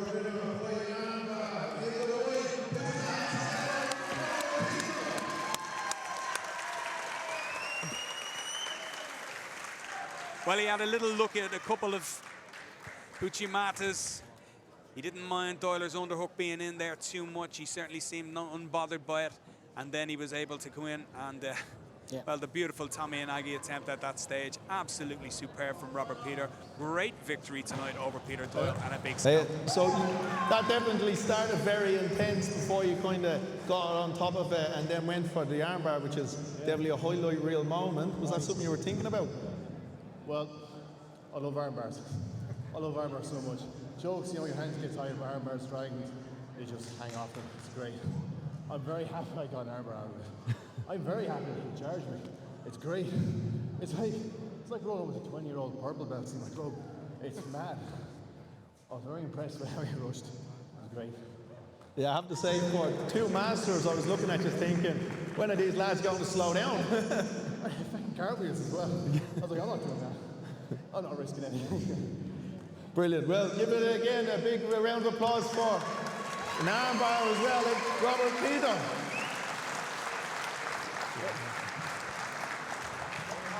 Robert Peter takes the applause. Yeah, Doyler has that brilliant style for invitational jiu-jitsu where he's so exciting, but I suppose the downside of that is sometimes you can walk into things. Yeah, he who rides the tiger finds it hard to dismount, I believe the saying goes. But there's a fantastic match coming up next. I gotta say, I got a bit of a skin in the game here. It's Sean King versus Adriano dos Santos. Sean is a student of mine, making his black belt debut tonight. Yeah, I've seen a lot of Sean on the circuit, and he is such an exciting grappler. He's an all-rounder. I don't think that I would put him anywhere in particular. I've seen him strong in his passing. He's got a good guard. Spoke to him before out the back there, and he was saying that he fancies passing this guy's guard tonight. Well, you know, Sean plays everywhere. That's all I can say about him as his coach. He's just a guy who loves jiu-jitsu. He's just so enthusiastic about it, lives on the mats, coaches the kids around my way, coaches some of the adults as well. He's just one of those guys who loves jiu-jitsu. Yeah. He's just one of those guys you want to really always want to train with because of how technical he is. He's got some surprises for everybody. He's got a trick up his sleeve in every single position. Great leg locks, great leg attacks. As he waves to me there. Expect maybe if he gets the opportunity for him to try and enter the saddle position and look for a foot. Yeah, the thing I like about Sean is he's very clearly very passionate about jiu-jitsu. I see him at the competitions with the kids, and he's so invested. Taking a fist bump from my daughter over there, watching one of his biggest fans tonight. But he's up against it tonight, Adriano dos Santos, mostly familiar to most of you who watch Irish Jiu-Jitsu as the man in the middle. Finds it really difficult, as he was saying last night, to get matches at this under 64 kilo bracket. Yeah. He's coming back off an injury. This is his first time competing since. And he's really excited to get in here tonight. Yeah, and he's got a few white stripes on that red tab. Really experienced guy, really compact. Perhaps the little more solid in terms of physique as opposed to Sean. But both guys, listen, this is going to be a really technical match. Light featherweight, so you can anticipate speed, quickness, and change of position constantly. Yeah.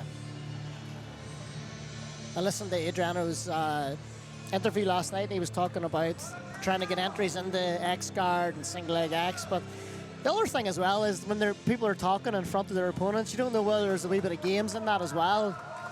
Yeah, true enough. And the guys definitely had that all right. This is the 8 fight of the night. This is Masters Division 1, 64 kilos, black belt. Please welcome in Roy. He is representing Cuso, and it's his first time competing as a black belt, Sean King. No.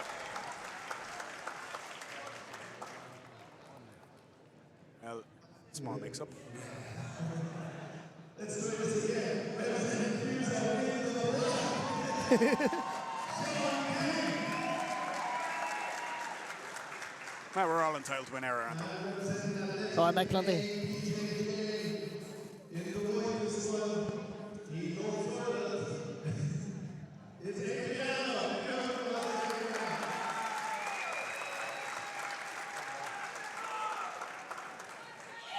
So here we go after the introductions. Sean in black, Adriano in white. Here we go. Sean's not going to pull within the first 30 seconds. Oh. Straight away a pull and into that mermaid guard here from Adriano. So Sean has to free his knee here. Yeah, he's done well to get that knee free. Does he have the two legs out? Not sure yet. Adriano really tricky in this position, and this is a tight position here now. Sean trying to free one leg, but Adriano will go for the back here, attack the back. Well Sean done, into Sean. the scramble and directly in on the leg He's here. on that too, man. He's on that toe hold. He's lost it going in again for the second bite at the cherry into the 50-50 at the footlock. Will Adriano get the points for this? I think he might. Yes, there's the two on the board. What a start. What a start. Beautiful pull that time, but really aggressive by Adriano. That's what you'd be looking for from your athlete, wouldn't it? Just someone who's not going to pull just passively, sit into those positions and look for grips, looking to try and sweep straight away, and he gets his reward with the 2 points. Sean trying to elevate this foot here now. Adriano keeping base. Nice scramble from Sean King as well as he looks to try and maybe attack legs here. And we've settled in now, we have guard. Sean working the butterfly on right-hand side. Maybe sneak in a De La Riva grip on the Yeah. left. What I like about Sean here is that when the position was a bit static, he was using that time to feed the cross grip nice and deep. Adriano looking on the pass here now. Yeah. Sean settles into knee shield half guard. Nice and loose. Now with Adriano 2 points up on the board, this can be a difficult position for Sean. Do I stay or do I go with 4.5 minutes left on the clock? Needs to be patient. I think there is a score in this for him. As he looks to try and get underneath a little more and get something a little better. Maybe looking at the far leg here. Waiting perhaps for Adriano to commit forward. Good base, good balance so far from Adriano. Not doing too much, knows that the points are on the board. He's 2-0 up. Sean trying to reset to an elbow here now to try to get something going. And I think, in fact, Sean may have designs on this arm lock, perhaps on the Choi bar. Adriano stuffs it. The big deep hips here. Andy, he's playing some top-heavy game for a little guy. Yeah. It looks like a comfortable guard, though, for Sean. Yeah, he's highly comfortable there. These positions are something that he can just play all night. He's so compact. He finds it so easy just to try and stay from position to position. Yeah.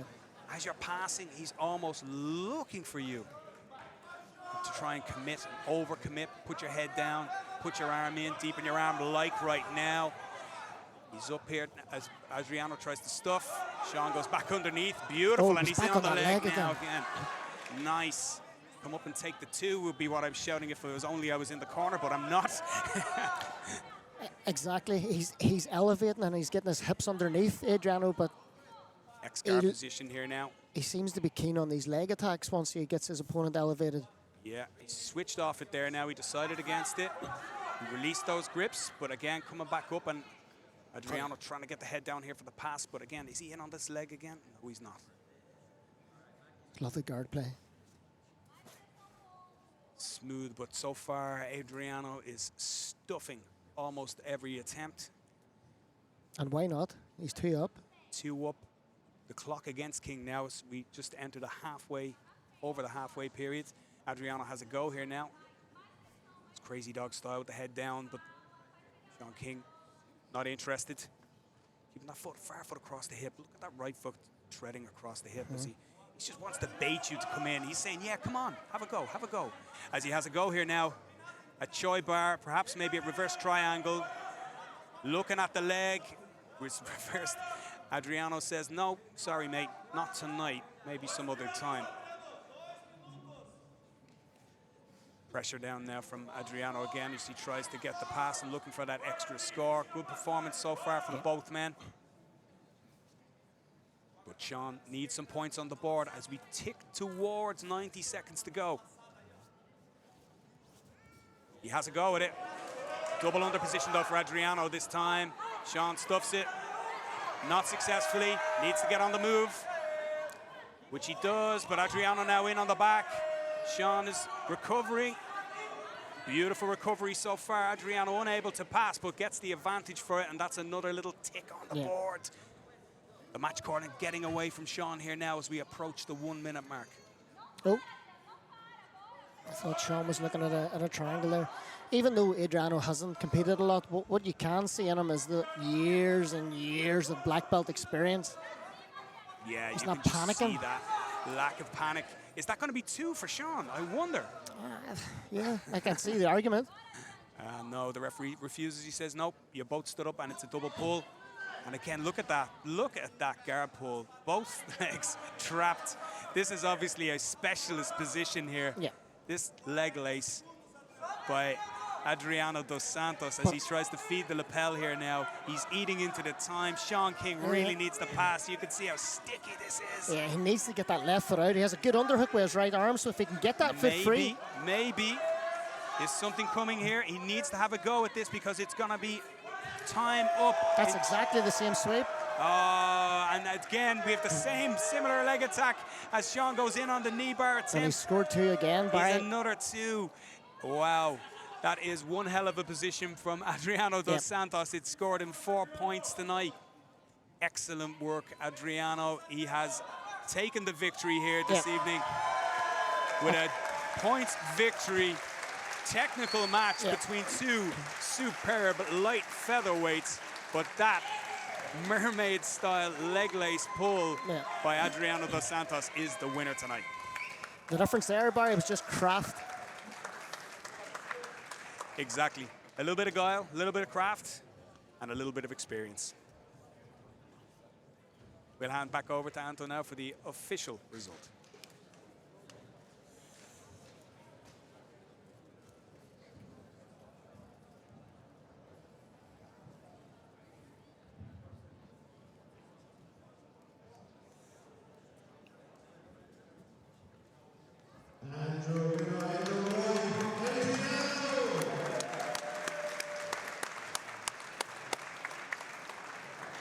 Adriano receives his trophy from Henrique Saraiva, head of Ireland BJJ. Sean King, a worthy opponent. So Adriano, you caught his legs there for a good bit of a... Were you planning to do anything in particular, or I thought you were trying to go for a few submissions, was it?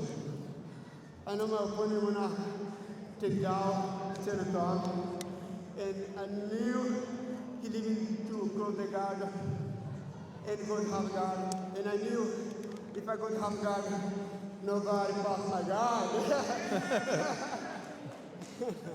So, guys, I appreciate you. You know, I know it's so, but I appreciate my opponent, man. Thank you very much for taking this match. Okay, guys, like I said in my interview, it's hard to fight some people to fight 64 kilos. All the time I fight open class, but man, if there is someone 64 kilos, I'm here, guys, for that slow fight. Great, and a big round of applause for Adriano again.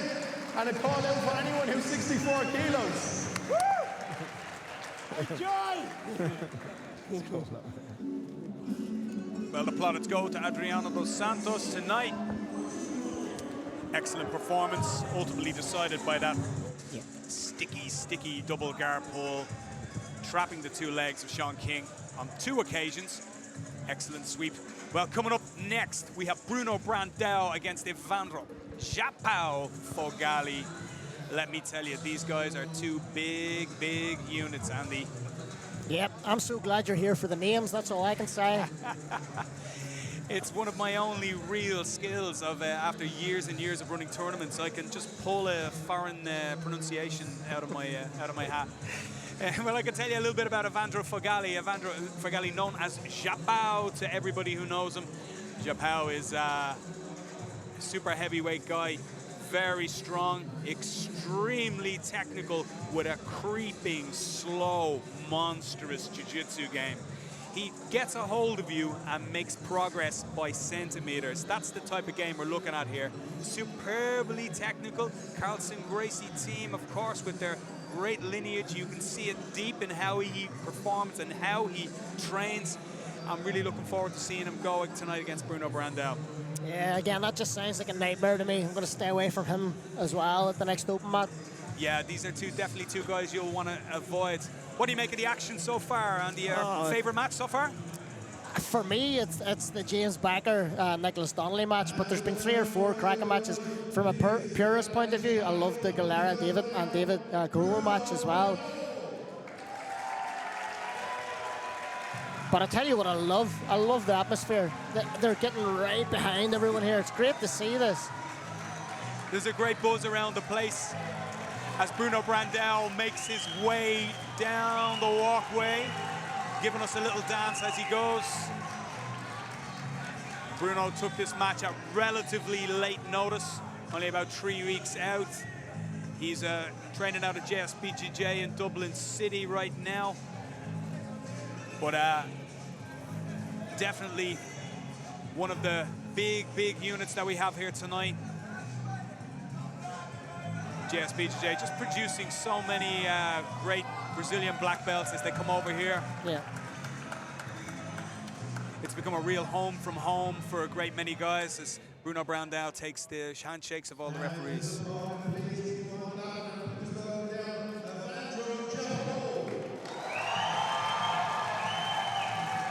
style. Big, big pop in the crowd for Japao as he makes his way down the stairs.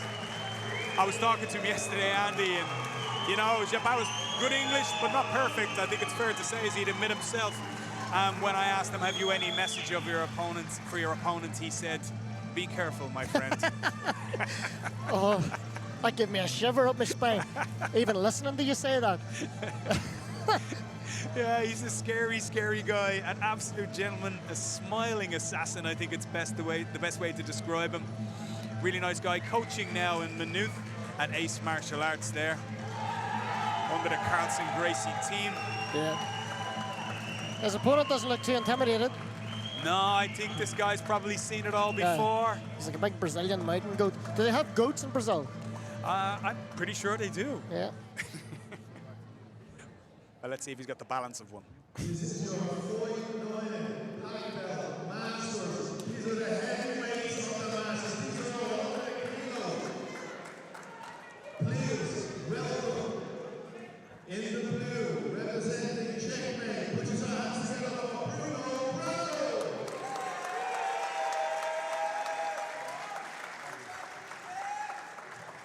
And in the white, representing Carlson Gracie. Please put a big round of applause for Adamo Japao. Well, you can certainly hear he's a hometown favorite.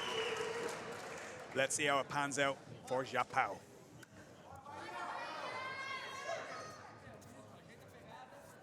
Heavy, heavy grip fight so far. Exactly what you'd expect from super heavyweights. Two men who look to be fighting for this top position, Andy, this time. Yeah, absolutely. Keeping their hips well away from each other. That classic sort of Brazilian stance, I suppose we'd say. Brandao with the early foot sweep attempt and attempted off balance, which Japao rejects. Yeah, he's like kicking a trunk of a tree. They both look a little hard to knock down, all right. I wouldn't fancy it myself. Strong grip battle. And definitely respect so far, neither being too attacking with gay abandon. The kimono of Japao already well untucked from this grip battle and well disheveled. Had a look at a top grip over the back of Brandao there as both have a bit of a tussle and a bit of a feel out in an arm wrestle in this match. Yeah, you just get the feeling that this first score in this match is going to be so important. Very often at these weights, first score leads to the cascade of subsequent scores, doesn't it? As top position just bears its way out. It's a full-on judo match at the moment. A couple of foot sweep attempts that, as you said, a little bit like a Thai boxer kicking a banana tree, but it's it's all feel out for the moment. As we pass by the 90-second mark, I wonder at one stage will the referee take a look at some points here or some warnings for either or both men. Oh, and this time Brandao, will he sink it? Well, oh, now that was a nice foot sweep, beautifully timed. Came out of nowhere. And will he get the advantage off it? I don't think the referee is. He does. Well, now we have a score on the board. It was nicely timed. Well, he just froze, he paused, drew Japao into a false sense of security and then hit it nicely. But I'll tell you what, the want not to give the takedown was so impressive there. Oh, as he goes for one of his own. Beautiful. Yeah. Attempt. Was that a reverse Seonagi? I couldn't quite tell. I didn't quite catch it, but not something we were expecting to see. As they're reset now back in the middle. Well, it's advantage Brandao, literally. I mean, that foot sweep attempt came out of nowhere. It looked like both men were sort of standing in a stalemate position, and then he just pulled it out of the bag, lulled, and almost hypnotized Japao, and then hit it beautifully. Japao with a takedown attempt of his own, but hasn't sank it so far. And as we go into the second half of this match, it's Bruno Brandao up by one slight advantage. And dare I say, taking his time with the gi redress. Little recovery time. He is the man who took the match at late notice, but at 5 minutes at his level, no problem to him, as you can see. Japao needs to get going now. He's under time pressure and score pressure. Ducks out that one and into the Sirinagi. He's hit it. Beautiful work by Japao. It's 2 points. Yeah, it's absolutely 2 points because he initiated the takedown. Incredible there. Absolutely brilliant by Japao. Hit that Sirinagi as fast as lightning and then chased it up beautifully. And the 3/4 mount now. And look, he's looking at the back. If he can, he's got the gift wrap. He has the gift wrap. Brandao turns out, manages to recover the half guard here. And we've had a slow start, but it's been all action the last minute. Great work by Japao. 2 up on the scoreboard now. Referee looking at some grips there for some reason. Perhaps considering a penalty, and he does give a penalty, I think, to Brandao. On this side, it is to Brandao. Perhaps for an illegal grip there on the pants. Yeah, it must have been. And they're reaching now, trying to pass the lapel over the back of Japao. Japao settling down heavy in this sprawl position, trying to clear the knee. Brandao now recovers. I think he has this lapel, and he's going to kind of try and come up on the single.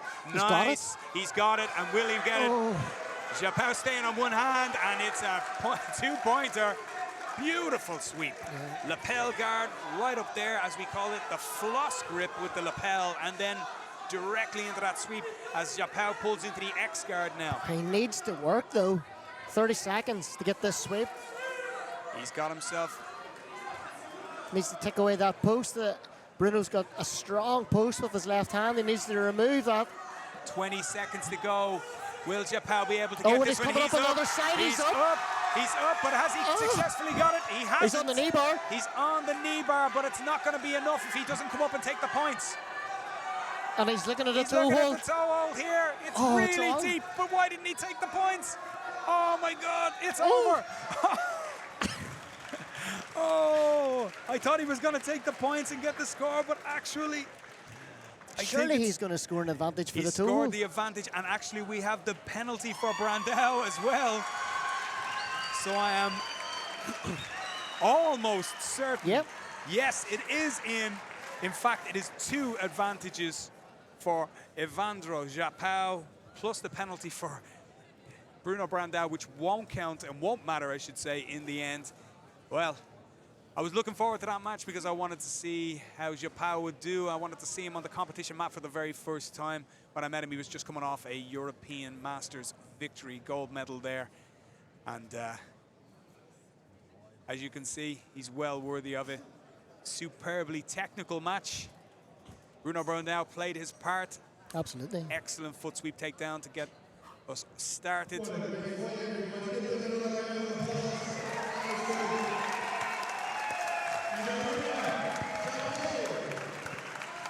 I love the confidence and not trying to complete the sweep from Max Gerd. 10 seconds left. Well, do you know, maybe he's a better player than I am, better points player. Maybe he knew that he just needed to go on that advantage. I believe you're a white belt of interviews. Is this correct? Yeah.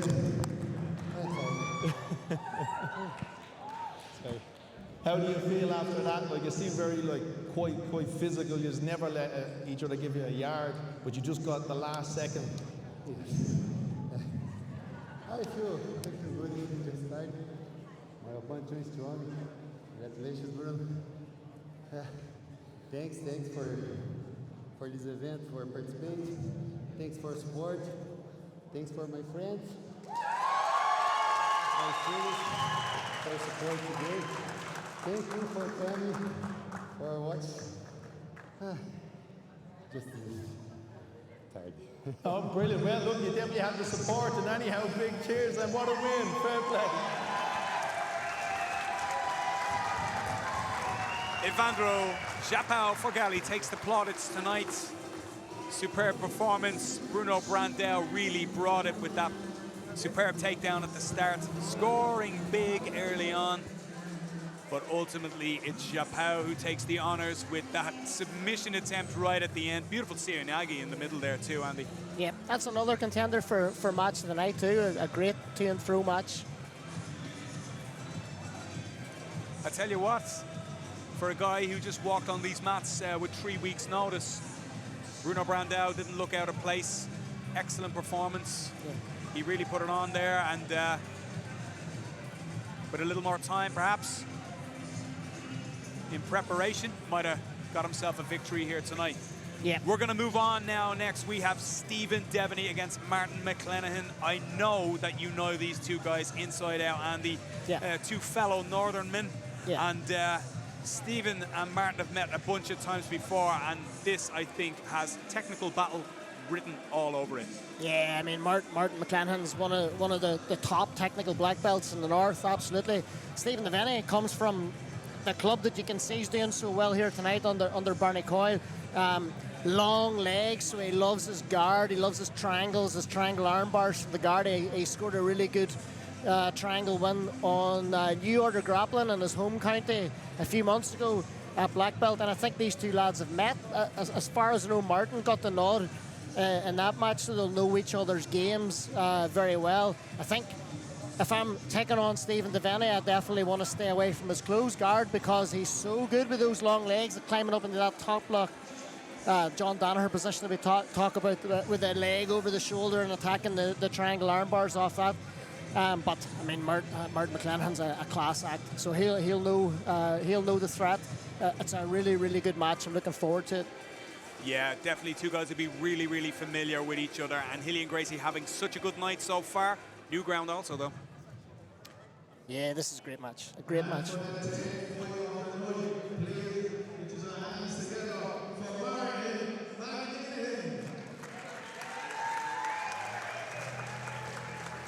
You could just imagine the rounds in New Ground. I mean, you have Martin coming down here now. You saw James Becker and what he can do a few matches ago.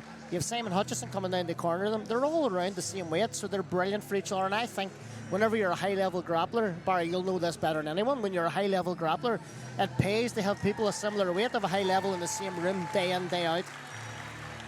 Well, he's coming into time of my life here. I don't know if he's going to do any dirty dancing tonight. I don't know how many people are going to get that reference, though, Andy. I don't know how many people are as old as me, but you know, he's he's here to have fun, obviously. But yeah, as you were saying, if you want to create a hotbed, you really need people of similar weight, similar size, similar abilities, you know, similar age. And you can see already from what we've seen tonight with James Baker here, and you know, obviously that's what's happening up there. Yeah. Great technical jiu-jitsu.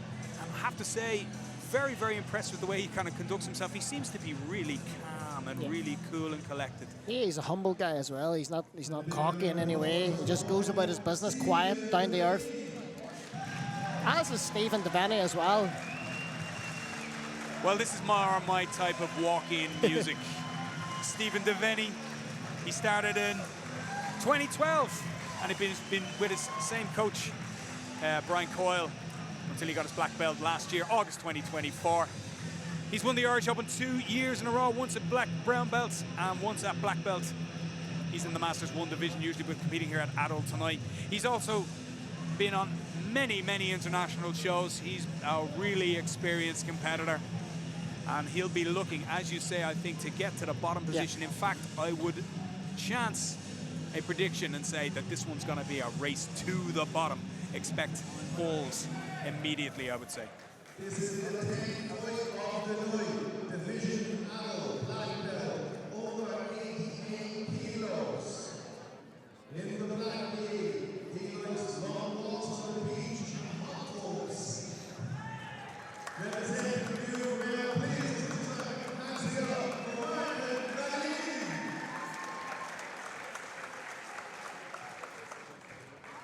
And in the white league, he's two-time Ireland Open Bjj champion, representing Hillian Gracie. Please put your hands together for Stephen Devaney.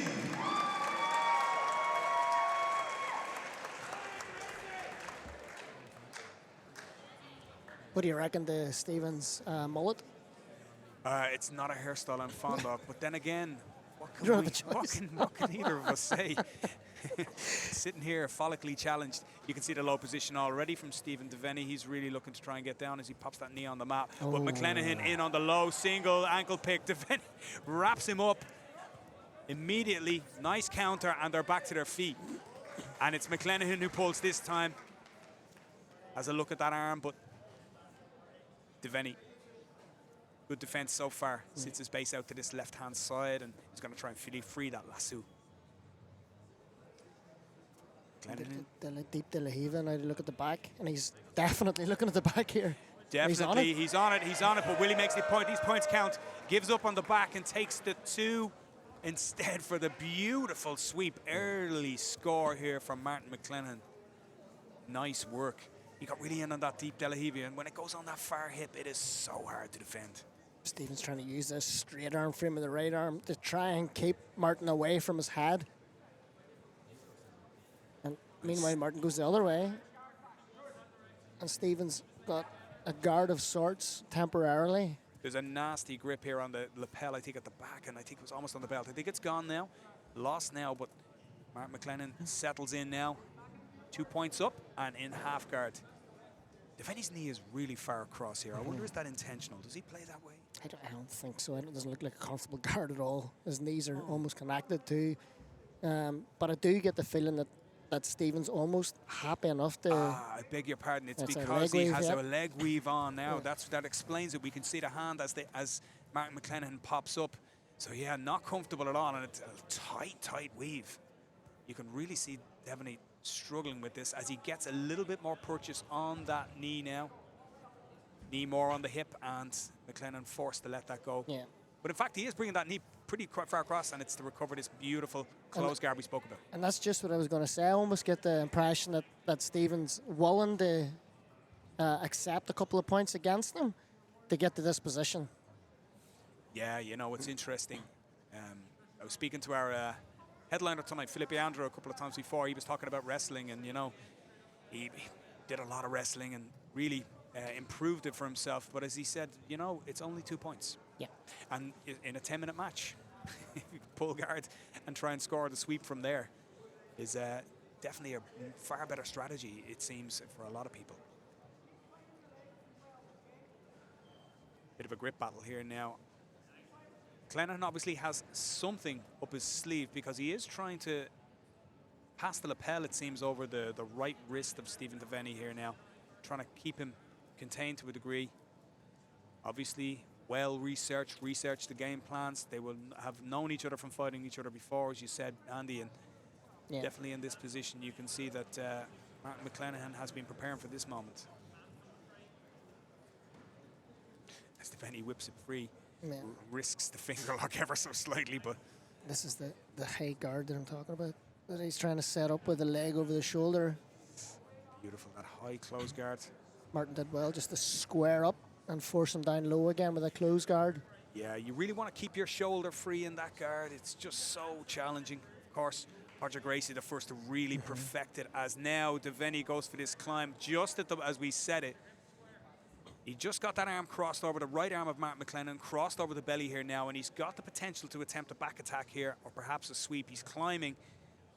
McClenaghan has to keep that base wide open, and yeah, he's re-squared back up. Good work from Martin McClenaghan. Yeah, absolutely. First evidence there, Andy, that there's a tricky close guard at play. A very tricky close guard to get play, but I mean, Martin looks as if he's well versed in dealing with it. I mean, he's training with Simon Hutchison, who has a very good close guard as well. No doubt he would have expected this type of game plan from Stephen. He would know that Stephen's very strong in the close guard. And he comes up, second time he stood up here today, electing to get up to his feet pretty quick, trying to nullify most of those attacks that Stephen will have. Stephen trying to stay close here. He's got that right hand and a decent cross-collar grip. Yeah. Martin chair sits and tries to put pressure on the hips here of Stephen Devaney to try and open this close guard. He's just trying to get a knee right between the bum cheeks, and then he's dropped back onto his knees again, where you feel Stephen wants him. Now he's trying to... You know what? Here comes the Sao Paulo pass. The newest old pass in town. So it's a wee bit harder to do against that body triangle. Yeah, we saw Kit Dale use it to great effect against Shandy Ribeiro a few weeks ago, and I think it's definitely, what do the kids call it in the new meta? Oh, I wouldn't know. Yeah, I barely know. But the effect is that it's definitely an unorthodox pass, keeping that head down. Yeah. A lot of people don't really give it great respect when your head is down there, so it can be tricky.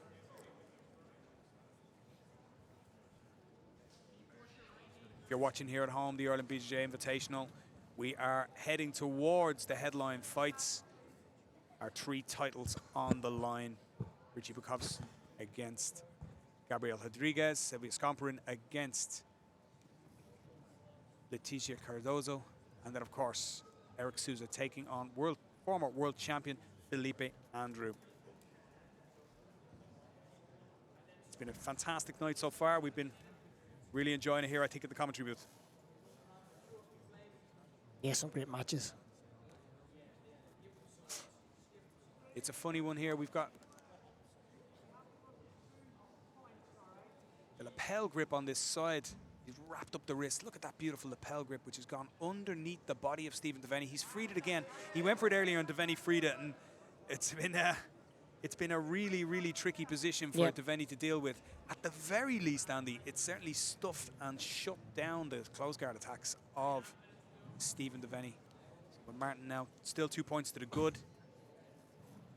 Time is running out for Stephen here. 3.5 minutes on the clock. Still plenty of time, of course.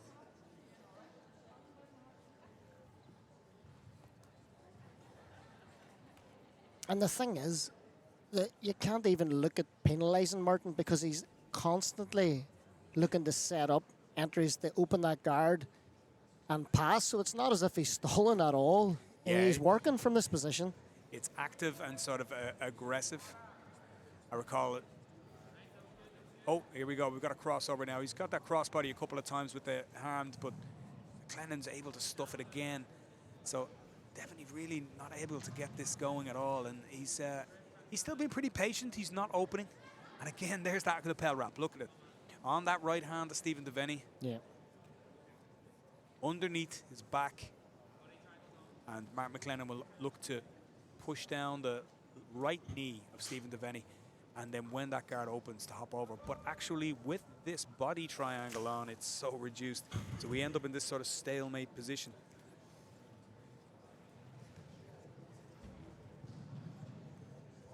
McLennan stuck a little, but looks at the scoreboard there, looks at the timer, likes what he sees. Tries to deepen that grip, and Stephen Devaney, it's so hard to release this lapel. Look at this. It's like he's got his hand in a wizard's sleeve. There's no getting out of that easily. Although the referee did, I think, take a small look at perhaps giving a looch to Mark McLennan on top. Try and get him on, tell him to move a little, but he is being active. As you said, Andy, it is an active position, so it is an active passing position. Yeah, so I mean, no penalty here. I mean, if somebody needs to work here, it has to be the person behind, which is Stephen in the guard. Kind of takes a look over. The problem for Martin is Stephen's legs are so long. Okay, now we have the penalty. Penalty up for Mark McLennan. So, does that make him move? Would it make you move with a minute left? Not particularly, no, I have to say. I think I would accept it, but you know, there's 2 more to go before we start again. He's gone. He's gone a second. Well, now you got to go. Yeah, You've got to go. Because if you don't go now, the third penalty is 2 points. And once we get those 2 points, it's 2-2, and has Stephen been the more active fighter. So now, here we go. Oh, sweep attempt, hip bump attempt by Stephen Devaney. He's getting busy now. Yeah. He knows there's 30 seconds to go, and he got the call, he got the nod from Barney Coyle in his corner, sitting on the corner chair, and it was like, let's go, you gotta go. 23 seconds to go, he needs something. 20 seconds. Oh, lip choke. Loop choke attempt. Oh, this one looks good, but it's not there. But the triangle is on. He needs to get, he's got 5 seconds to finish it. I don't think he's going to get the triangle here. Perhaps he'd be better off switching to the arm lock. He's going to pull the head, but I don't think it's going to happen for him. It's out of there. Well, we had some action towards the end, and we had an action at the start. But in the middle, it was pretty much all Martin McClenaghan, and a little bit of a stalemate as he attempted those several Sao Paulo passes. Picked himself up a couple of penalties, but not enough to be penalised. And so he takes the victory here tonight over Stephen Devaney. Here's Anto with the final decision.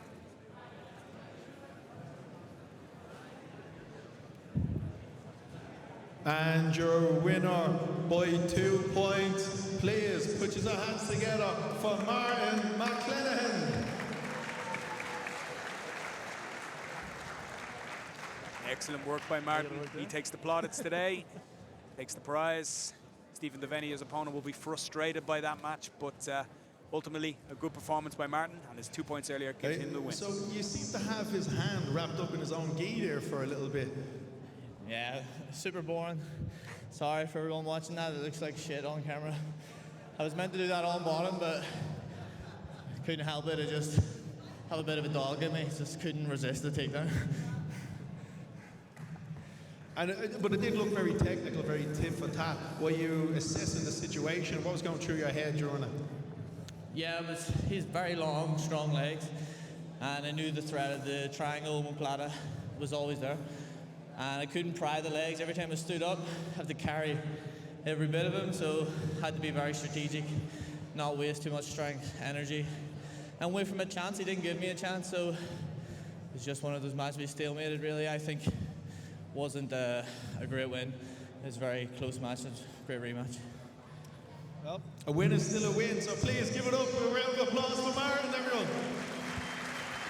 Barry, I feel like he's been a wee bit hard on himself there.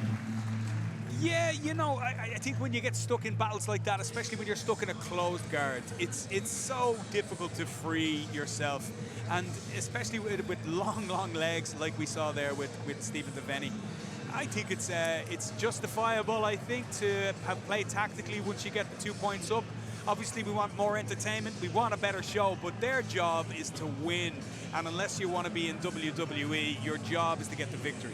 Absolutely. I mean, you're talking about one of the most exciting events, if not the most exciting event in the gi ever to happen in Ireland. You want to win the match. Yeah, I think, you know, we'll all remember this for it being a first of firsts, but, you know, he'll go home and remember it as being his first victory at this level. So it's really going to be one that Martin can take home with him. And as I said before, you can either choose to tell the grandkids about it, or you can choose to put a show on. It's up to you. Well, we're waiting the first of our title bouts tonight. This one is absolutely one of my favorite fights because Silvia Scomparine will be taking on Leticia Cardozo. Leticia and Silvia have trained together so much over the years. They've actually been, Leticia actually welcomed Silvia to San Diego to train with her there in her academy. So we are actually working with two women who really know each other inside and out. Leticia probably has the edge here in the gi. I think it's fair to say. But I have to say that Silvia feels confident that she can make less mistakes than her opponent, that she can kind of suck her opponent into some errors and pick up some points and get them in the can here. What do you think? Yeah, well, the one thing I do know for sure is that Silvia's partner and the black belt coach at the club, Peter, is an absolute master technician, and he'll have a game plan.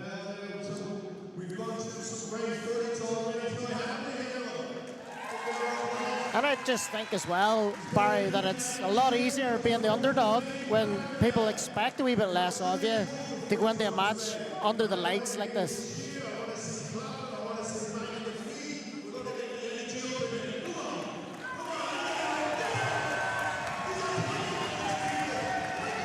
Well, as our MC Anto gets the crowd on their feet.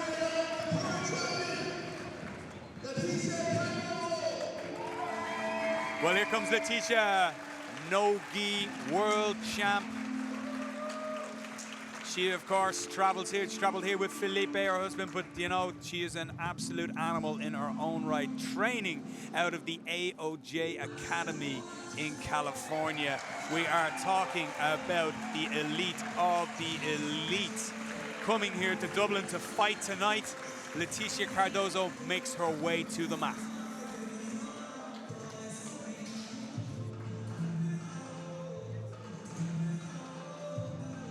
We can see Felipe Andrew in her corner, in behind her, already in his kimono, waiting for his headline bout.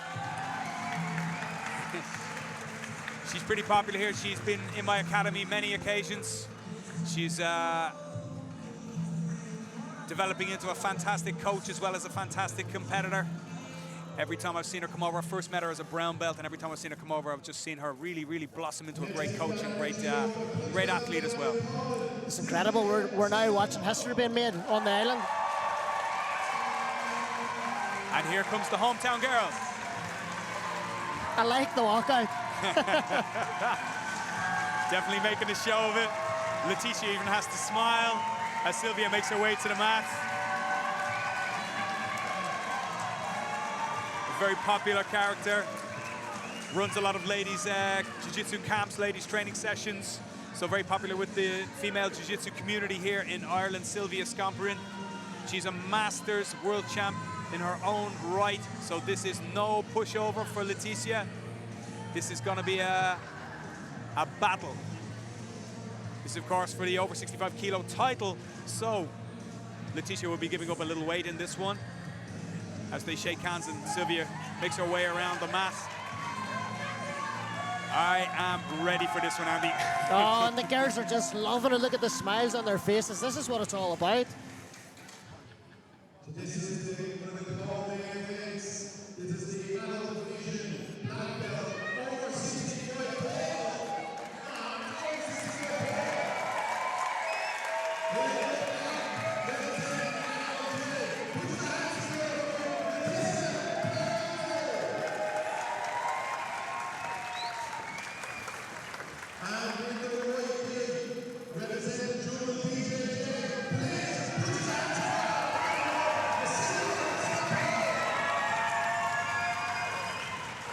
Well, we're definitely getting our loudest cheers of the night, Andy. Yeah. So here we go. World champ versus world champ. Cardozo and Scomperin for the vacant inaugural women's heavyweight title.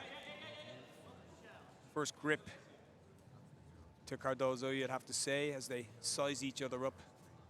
Leticia Cardozo just back from the injury. Sylvia pulls and Cardozo into the passing position straight away. Sylvia trying to get some pressure on there, but Cardozo passes. Beautiful back attack. Toreando straight onto the back. No second hook there so far. She tries to creep her way up. Nice top grip on this horseshoe grip on here. She maybe attacks the crossface now. Cardozo, as I was just about to say, recently back from knee surgery. She's about 8 months past it, knee reconstruction. She's been back. She's fought in Abu Dhabi and she's fought no gi there, but she's here in the gi tonight, which is her preferred and more comfortable mode of attack. As we can see her passing the collar here now. Scomperin in trouble a little bit already. High ball right here for Leticia Cardozo as she crosses her feet over the hip. But still no points on the board for that, despite the fact that she's got to this very progressive position. Yeah, high ball still a position of real control. Takes the foot off and hops back a little bit just to try and get a little purchase. Yeah. Sylvia's actually doing quite well here at... I think there's a grip on here now, just as you said it. We gave our commentator's curse there, Andy, I'm afraid. No, it's a deep sliding collar grip now on the top side lapel. Sylvia's going to have to respect this as she attempts the escape. So even if she turns to her knee here now, she's doing a good job keeping this right knee open to try and prevent the hook, keep her balance. But now she has to respect that, take that away. So now she's got a choice. It's a choice between defend the hook or defend the choke. And what she's chosen to go for. She's got her hand underneath the sliding collar, but I don't know how much that's stopping the choke, to be honest. I can just see a grip on here from Leticia on that sleeve, though. So I think it's intentional. I think it's almost like straitjacket style here. She's peeled. She attempts to peel that grip, but it looks deep here now. And now we have the 4 points in. The score is on. Sylvia still defending the back here, pulls it away, but it looks pretty deep here. Leticia looks really comfortable in this position. That's the 100 greasy grips that he caught Bjj with, although Sylvia's dealt with the grip on the far side lapel for now. Just tucked her chin underneath the top arm now for the moment. But that's still Gosh, there. yeah, it looks dangerous, Barry. It's a nasty, nasty grip, and Letitia really comfortable. Trying to really treat her like the fly in the spider web here now. A little fatigue. Just keeping that grip, top grip tight. Oh, it's sneaking in a little more. Sylvia has forced to turn her head to the ceiling here just to take a little pressure off. She's still hand fighting. Letitia looks strong in this position. It's going to take something special here, Andy. She's definitely in a very bad position. But she's hanging in there. And she's stripped that grip on the sliding collar. It's not as deep now. Okay. Now, what can she do from here? The difficulty here is it's just she's caught between she's caught in two minds here. Does she try and bring her back and shoulders to the mat to attempt the escape, or does she try and just strip this grip? I think I would prefer to give up the mount and get rid of the grips, to be honest. Yeah, it feels that way. It looks to me to be really, really deep, and a really deep attack. As they manipulate the way down so that the crowd are almost viewing it.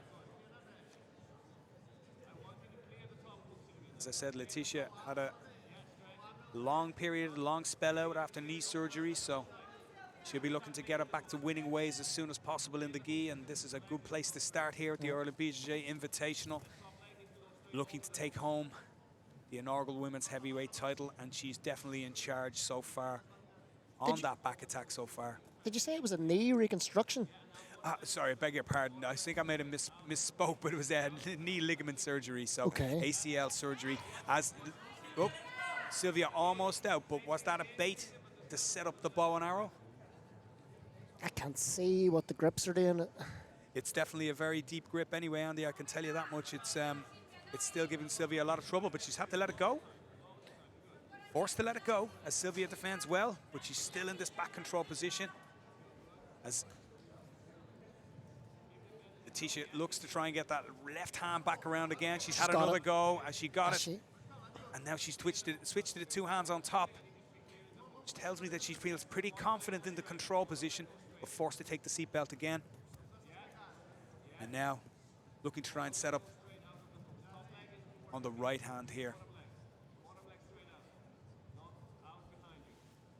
Sylvia's like proving a hard nut to crack here with her defense. Yeah, she is. And I mean, if you're in the match, you're in the match. I mean, like, goodness knows there's still 4.5 minutes left. Yeah, there is, as Letitia perhaps struggling to get to a dominant hand grip again. This time she shoots that one under the neck as she goes again across the crossface. And then again, 3 or 4 times. Had a look at the attack. She's had a good look up here at the commentary booth. Yeah. Are you watching us? It's also a sign of frustration that she can't get this match finished. She's shooting that grip now to try and get something tight, as she's entitled to do, of course. Up on the back is Sylvia. Turtles don't get flattened out is the call from Peter Mamayev in the corner. Good advice there. That's definitely what Letitia was coming up to try to do. Well, if you're watching in right now, if you've just tuned right in right now, this is the story of the match so far as we approach just 3.5 minutes to go. The crowd definitely behind Sylvia here. 3.5 to go. She'll be looking not to get finished here and try and put a statement on. Good hand fighting so far. She has a good weighter grip on the hand of Letitia. She's got the arm now behind the head. Arm behind the head. She can try and get her shoulder blades on the ground now, but she's coming up. And I don't know if I'd be giving Letitia the opportunity to back mount, but she needs to keep those hips up in the air. Having to go off it here. There's with 3 minutes to go on the clock. 4 points, I beg your pardon, down. Good control again by Letitia as she communicates with Felipe Andrew in her corner. Gives him a nod as if to say, yeah, I'm okay, I'm fine. I know what you want me to do. A little look at the rear naked choke there perhaps, but it's not there. As you can see, the hand of Sylvia's bottom hand. She's really doing well with this bottom hand fight. She's Look doing at that. really Yeah, well. that's nice stuff. That's really good back defense. This is great work. Much as we can admire the control of Leticia Cardozo, Absolutely. we really have to give a shout out here to Sylvia. Oh yeah, I Who's mean doing- that's ultimate tenacity. You've got a black belt world champion on your back. You're looking at the black belt world champion's corner, and it's another black belt world champion, and you're hanging in there. Yeah, this is great work by Sylvia. But it is all the same a very dominant performance. Yeah, much as we must admire that, we also have to accept that this is one-way traffic, attack versus defense, and it's a really good back defense with that sort of waiter style grip, finger grip. As Leticia goes cross-face here and tries to open up the neck of Sylvia. It's a tough battle though, and again circling that out of the head. Coming up on 1:20 to go. Sylvia peels the hook. Attempts to come out. Leticia retakes the back. Not for another 4, but she's missed one of her hooks now, and that's good defense by Sylvia, who was in big trouble before. Leticia using that head posture, and that's a beautiful retake as well. Nice skills as we come up on under 1 minute to go. We saw Nicholas Donnelly balancing on his head in a slightly slightly more theatrical way earlier. Penalty there for Sylvia with the hand fight. Leticia feels that she's in on the mat de Leo on the rear naked choke, but good control of the arm here by Sylvia. But Leticia feels she's on it. I think she thinks she's on this one, and she's gripping it with the short grip. Sylvia pulling the hand away, but I think the hand is underneath the neck. I think it's right across the teeth, to be honest. Anything below the forehead. Which is tap. Yeah, it's a tap. I think it was just across Must the have jaw. But it's a beautiful submission finish with that sort of cross-face finish by Leticia Cardozo. She had a dominant performance here. She has taken the the heavyweight women's belt. Back take.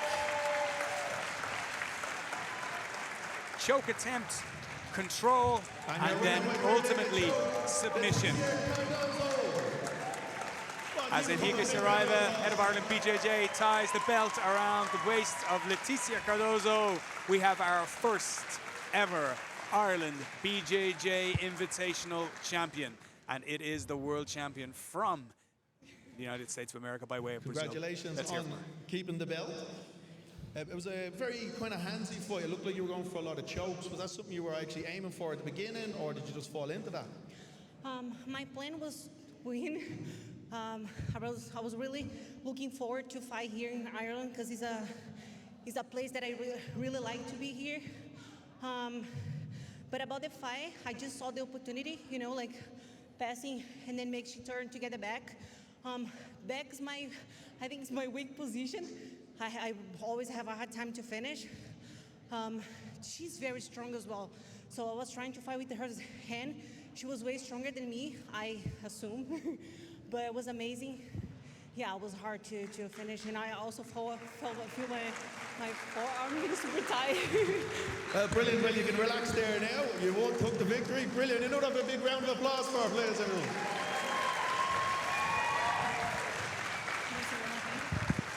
Now I need to coach my husband, Philippe. But I want to say thank you for every single one here to be here watching the event. It's really important for the organization. This is the first Ireland Invitational, but let's make it happen more often. Thank you so much. Thank you. Brilliant. Thank you again. Well, Leticia, you'll get your wish if my stress levels can manage it, but I'm not sure they can. Leticia Cardozo, a worthy winner tonight. Takes the plaudits, shakes the referee's hand. She'll head off for her interview here now, and well, we have our first ever Ireland BJJ Invitational champ, and it is Leticia Cardozo. But a word for Sylvia Scomper in there, Andy.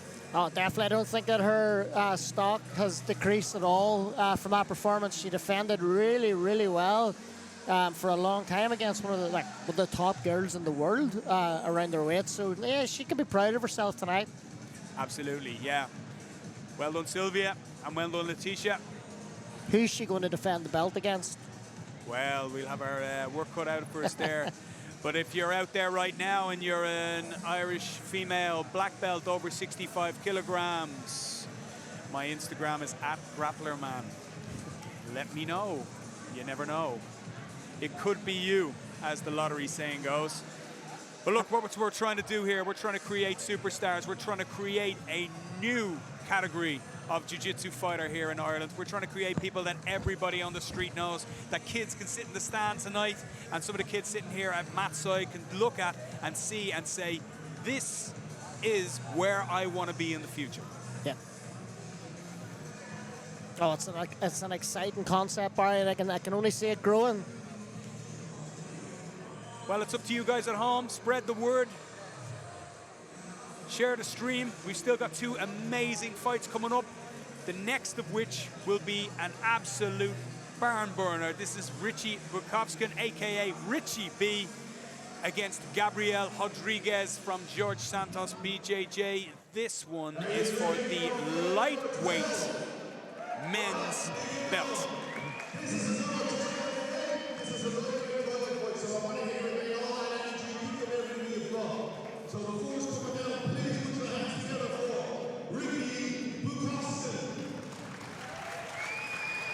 Here comes Richie B.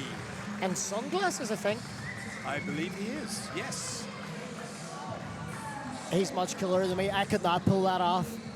Indoor sunglasses is definitely something that is not in my it's not in my fashion sense. But I tell you what, he knows, he got the message about what we're trying to do here today. At the media day yesterday, he was electric. For his photos, for his interview, he said to me, Barry, I like the guy, but I'm going to put him asleep. Brilliant. They fought together before, of course, in no-gi. Richie knows it. He wants to see if he's going to bring something different. Training out of the East Coast Jiu-Jitsu Academy, of course, the most decorated academy in Ireland. Many, many international and national champions training out there in Dunleary. Founded by Darragh O'Connell, but run now by Marcus Phelan and Richie B and many of the other black belts out there. He's looking to cement his legacy as one of the great East Coast products.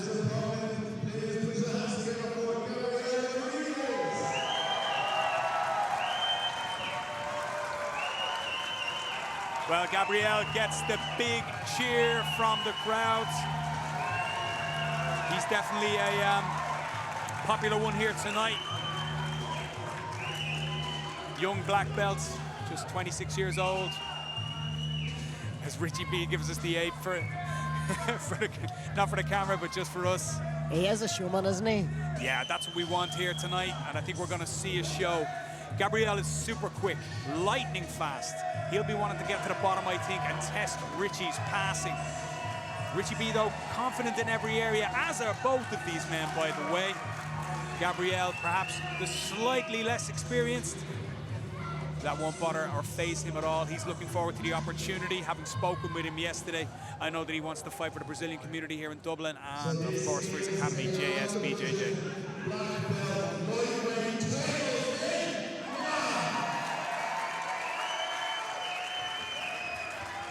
In the fight, representing the East Coast JJJ, please give a big round of applause for Richie Bukovskin. And in the ring being representing George Santos, please put your hands together.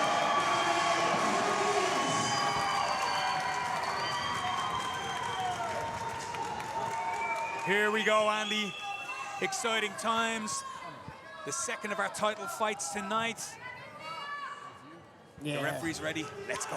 This is an interesting match now because you feel that Gabriel probably has more chance against Richie in the gi. But as we said, Richie B, far more experienced, holds those 2 victories over him as he pulls quickly into that De La Riva grip, has the belt already, looking to bolo. Here he goes. Gabriel stuffing it so far, but still has that belt grip. Nice backstep attempt here. But Richie will look to recover and does so. Nice so far. Crazy dog style grip for Gabriel Rodriguez as Richie switches to the far side and into the lasso. Double grips now. And already we can see the technicality of both of these guys. Early glimpses of Richie's intentions here as he puts the lasso on and now switches to the far collar. Keeping that spider grip on the far side now for the moment, or spider foot I should say, with the left foot. But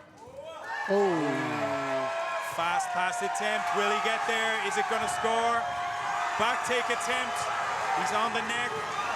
Richie keeps the roll going, but he's still on it here and he's past the grip.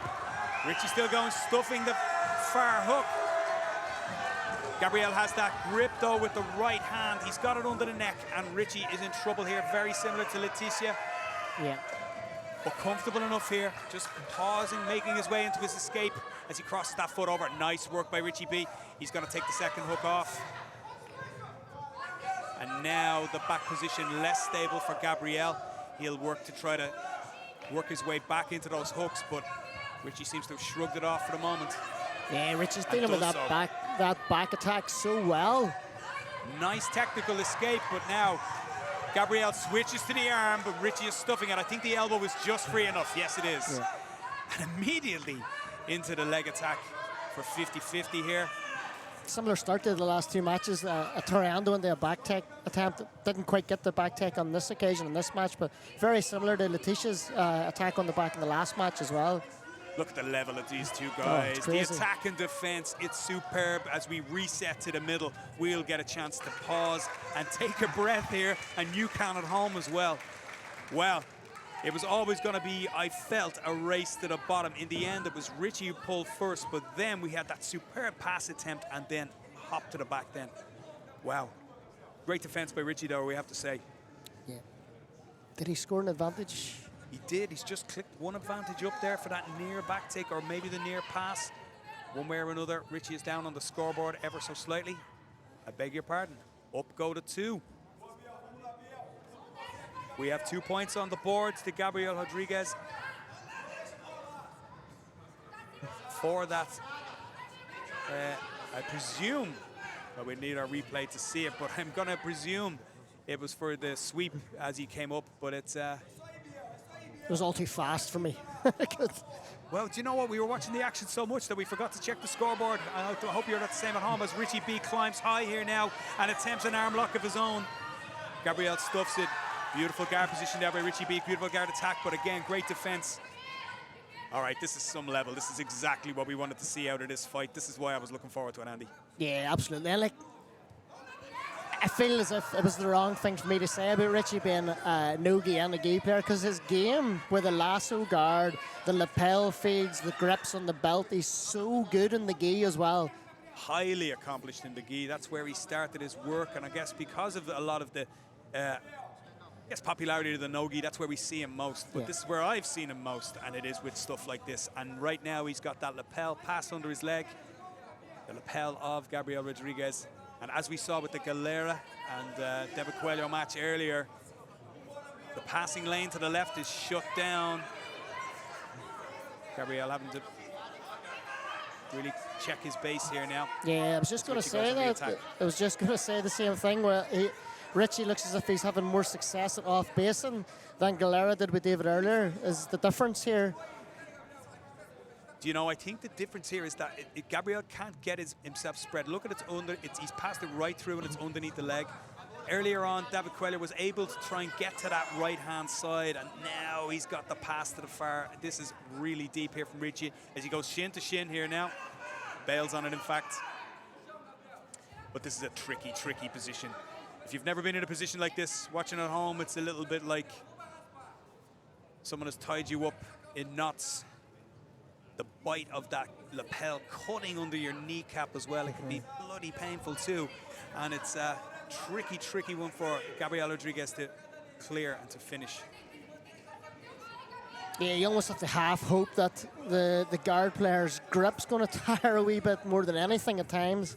Yeah, you know, it's one of those ones. I think if you're in the gym, you're hoping that the guy gets bored, and you know, hey, let's train, let's do a new position. Yeah. But here, Richie doesn't have to do anything. He's still 2 points down, though. He needs to get an attack on the go here if he's going to try and get on the scoreboard and get parity.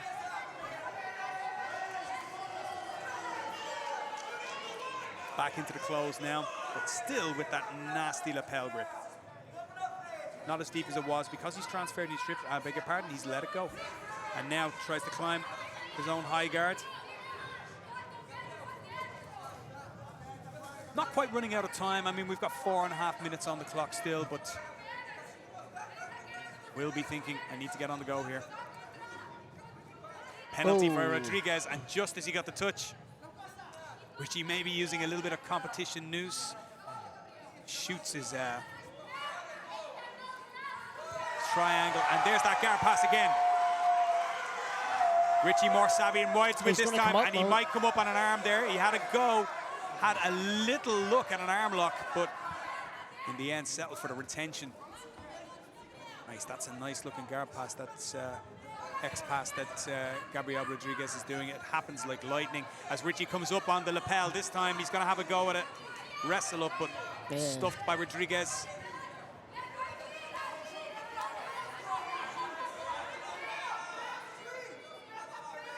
Again, tight stuff here by Richie B. But you know, Gabriel's fired 2 warning shots now. The referee has to adjust the kimono. 2 warning shots, one which got that score, or early score, with that beautiful X pass that he's doing, that he seems to have perfected. Yeah. And so Richie B will really be respecting that, Andy. That's a good pass. Twice now he's used that same style of pass. And 3 minutes to go now. 3 minutes is very different for a player that's 2-0 up than it is for a player that's 2-0 down. Yeah. The timer seems to go different whenever you're down. It seems to be a lot faster. Yeah, if you want to see a time machine, that's it. As Richie pulls up now, maybe perhaps looking for a single leg X. Again, Gabriel in on that guard pass. Beautiful work. And will he make this one count? He jumps to the back as Richie's forced to turn to the knees. And this he's one... He's going to score. He's going to score. No score here, but he's in on the choke. Is he on it? He is on it. That's He's on the choke. He's on it big time. And Richie B is forced to tap. And we have a submission. We have a submission. And we have a new men's black belt lightweight title holder. Well, I think Richie was forced to take a gamble and open the guard a little more, knowing that the scores were against him and the clock was ticking down. He hit that guard pass yet again, 3 times in the one fight. And this time, the result was a beautiful choke from the back. Wow, he got on that back quick. Yeah, it was a beautiful submission.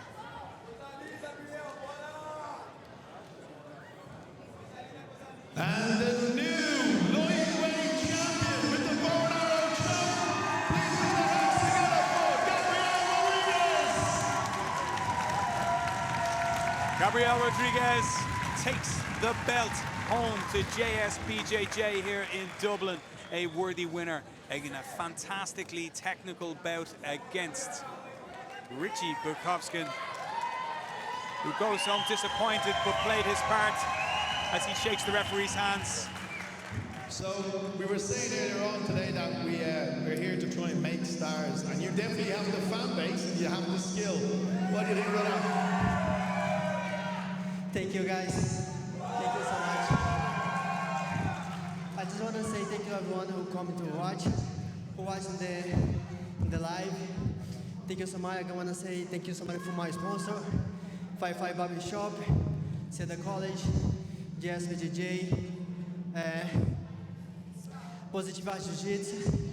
I want to say thank you everyone who watching in Brazil. Obrigado galera que está assistindo no Brasil. Agradeço muito. And that's it guys. Thank you for the event to invite me to compete. Thank you guys. Thank you. And how does it feel to the new lightweight champion? Sorry, repeat again. How does it feel to be the new lightweight champion? Feel very happy. The guys beat me in Nogi twice, so now I'm so happy to fight with him, with Gi. So I feel great. I feel happy, and that's it. Thank you, guys. Again, another big round of applause for your new lightweight champion. Well, Gabriel Rodriguez, delighted, going home happy. He was definitely the underdog coming into this match, and he's, I think, surprised a lot of people by taking this victory. As I said, had lost to Richie B twice in no-gi. Well, we have the answer. He's definitely bringing something different to the table. Yeah, and you can correct me if I'm wrong, Barry, but I just feel as this is the sort of player that you're looking to put on a platform from shoes like this, young players coming through, making a name for themselves, the next big stars. Well, I certainly hope that there's kids, but we could see plenty of kids in the audience here tonight, and I certainly hope that there's kids at home watching, young guys, young girls, looking at Leticia, looking at Sylvia, looking at Gabrielle, looking at Richie, and saying to themselves, this is where I want to be. I want to be in the center of that map with the lights turned on me, with the cameras pointing at me. That's what I want, and that's where that's the goal that I want to shoot for. Look, Andy, this is why we're doing it. We want superstars. We want our own superstars. We can't sit around and wait for other people to make them for us. We have to make them ourselves. This is Irish Jiu-Jitsu, and we have it as good as anybody else around the world, and we just want to make it bigger and better. And this is what we're trying to do here tonight, Andy. Here. Well, we're going to come to our final bout of the evening, and this one, well, if you weren't impressed by what's gone before, wait till you see what we've got coming now. It is Eric Souza, hometown boy here by way of Manaus in Brazil. He's been wowing everybody with his skills in the Irish Jiu-Jitsu scene.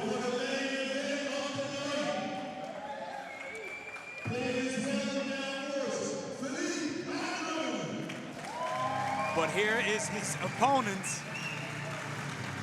Felipe Andrew, two-time world champion. Last, I guess, seen above ground at BJJ Stars last week, where he lost a very controversial bout to Leo Ferreira. Some controversy there over a sort of fake handshake towards the last 10 seconds of the round. He'll be wanting to get back to winning ways now tonight. Double world champ. Everybody saw CJI last year and watched his back take that he did so impressively. He is a massive unit, Andy, but he moves like a featherweight. When you train with him, it's like there's no weight at all until he wants there to be. And I would imagine there's a lot of weight after that. Yeah, he's an absolute monster of a guy. He's such a real gentleman, a real gent of the sport, refuses to do any of the smack talk or anything like that. He's just a perfect martial artist. Put your hands together for the opponent, Eric Souza.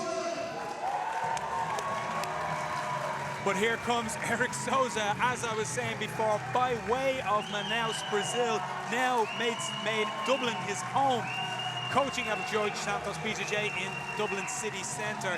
He is a tremendous submission artist. He views this fight as a real opportunity to put his name on the map, and I would say that he'll be hunting for this submission. He told me last night, an arm, a leg, whatever appears, I'm going to be going for it. I want to win by submission. He knows that Felipe Andrew is the better and more accomplished technical grappler in terms of the points game, and he knows where his strengths lie, which is in the subs. Yeah, but this is as tough as it gets for Eric tonight. Can he win this match? I think, you know, we say in boxing, of course, like a guy's got a puncher's chance. I think Eric has a submission chance. Yeah. He is a tremendous leg locker, arm locker. He has chokes for days. He's a guy with a massive submission arsenal. And I think that if he latches onto something tonight, he'll go and try and take it home with him. So this is the last fight. This is the main event.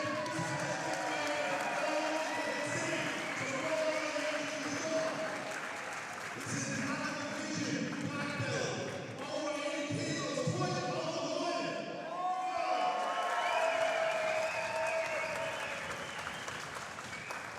We're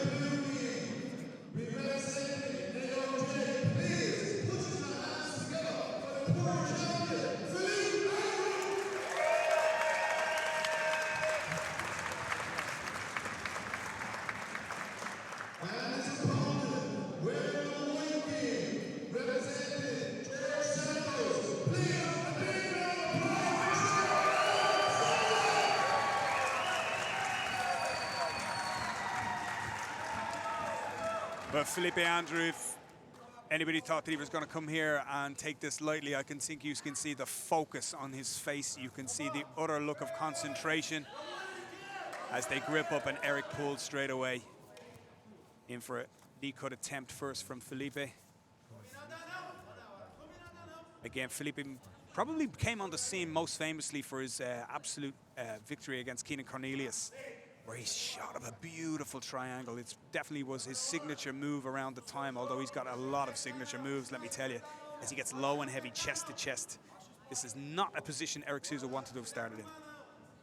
And he's getting flattened out now as well, Barry. Look at that twist, and look at that strength, but although Eric climbs a little on the leg now and gets his shoulders off the mat, Felipe turning that collar in and again putting some pressure down. As I said, he moves like a little guy when he wants to, but boy, oh boy, when he gets on top of you, the pressure is tremendous, and I think the game plan here is to let Eric Souza feel that early. Hops up, X-guard from Souza. Eric has Felipe's, well, Felipe's belt wrapped around his leg, under his leg, but... He just glided from one side to the other. That's what I mean about the movement. The movement is so athletic and easy for him as he back steps out, long steps out now, and gets himself into this beautiful passing position here, looking to put the pressure on. This here is an absolutely horrible position to be in. Felipe, of course, training out of AOG in California, but his original coach, Rodrigo Gavaca, former world champion himself, Mr. Bottino himself, I recall him coming to my academy and teaching just this passing position before I met Felipe. And let me tell you, it's a spinal lock. Oh, it looks horrendous. Yeah, it's horrendous. The twist is on here now as he legs. passes the legs. Has a look as if to kind of step over, but keeps the pressure on here now. Look what the right hand of Felipe Andrew is, Andy. That pressure, that shoulder pressure. And the hip switch. And he's just letting Eric carry his weight. Souza doing well so far to try and stay in the game as he passes that lapel deeper and deeper. It's like a zip tie, it's like a cable tie going on around your neck. Just gets a little bit tighter every single time. It's down low and heavy. And here comes the pass, is it? Yeah. And that's the back step, and he's in for 3. Well, it's been coming. 2.5 minutes in. Felipe Andrew gets on the scoreboard and now gets on again, showing his class there. Just pops the knee up and now looking to drag back into that twist pass. Just says, let me get on the scoreboard and I'll go back to work on what I wanted to do earlier. Eric trying to, and now the mount, and it's the head arm choke looks to be in here. Yeah, it is. And Eric is in real trouble as Felipe steps back out again. Obviously didn't feel he had it.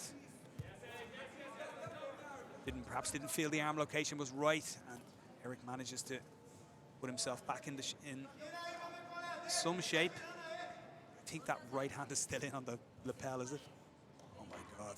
This is going to be another pass. Yeah, carrying that weight is so hard for Eric. You can see. So he's the smaller man by slightly, but not by much. He's quite a unit, Eric. Yeah. He's very compactly built. Felipe Andrew, longer, leaner. And he's into the mount again. He's got another one. Oh, that's a beautiful pass again. So another 4. And we're 12 points up here. 6.5 minutes to go. On to the back control. And now he's going to try and start to put the squeeze on here for Eric Souza. Eric's struggling here now. Choke attempt here, maybe. Pell grip, I think. Does he have a collar grip there? Does. And yeah, oh, sits him looking for the reverse triangle. Good defense, but the grip gets past. I would say this is a professional job here. Look, it's such a hard position for Eric Souza with a guy of this class. This match is very close to being over. I think that sliding collar grip is so tight, and there's... Passes the foot over, it's into the reverse it. triangle, it's over. It's a beautiful submission by Felipe Andrew, who has come here to Ireland, collected the heavyweight title. Eric Souza battled gamely, but ultimately clashed on through. He takes the applause from the crowds. Eric Souza played his part, but Felipe will be the one who goes home. I hope he's got room in his carry-on luggage, because I can't tell you that the Air France did Big lose his round of bag. applause for these two again, please, everyone. What a great fight. Air France And lost your his winner, bag, as I by said, so reverse it'll be carry-on on the way home for the Philippe Ireland Andrew. BJJ strap.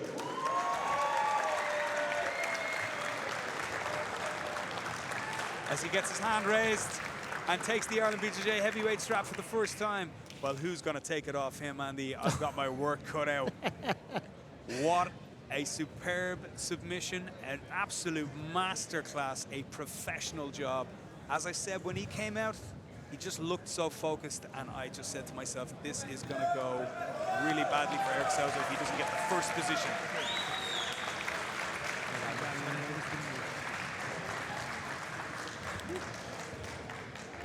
So Philippe, you came, you've kept your belt. What was it like coming to Ireland? Was this your first competition over here? Yeah. That's the first competition so far. We're here in Ireland. That's the country that I love so much. I have a pleasure to be here about like 6 or 7 times. And to be honest, I love this place. You seem to be wrapping up the points. Were you actually going for submission or finish, or were you kind of thinking in your head, get the points up quickly? I mean, like I said yesterday, I try to have like some answer for every situation, you know. So if the submissions show up, I'm gonna try to enjoy the time. Brilliant. Well, thank you, and you get to keep your belt. Thanks. A big round of applause for Philippe, everyone. Oh, yeah. Guys, thanks so much for coming and watch the event and support all the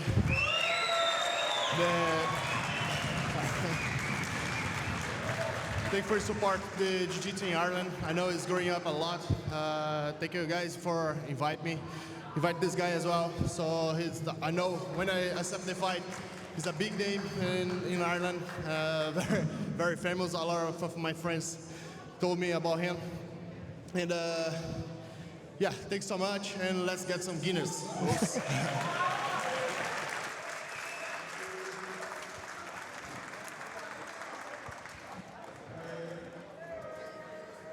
Well, commiserations on that one, but how do you think your game plan changed, like, by the time he got in, or was it on top of you? Yeah, can I help? So the first thing I would like to thanks for the event and bring the big guys to fight here. So my plan is get the knee, but it's so heavy, so strong. So he killed my legs there, and I couldn't to finish my game. But he's so good. I'm so happy because I could to fight with a big name in the world, and that's it. Brilliant. Well, thanks a million. It was a great fight to watch. Thank you.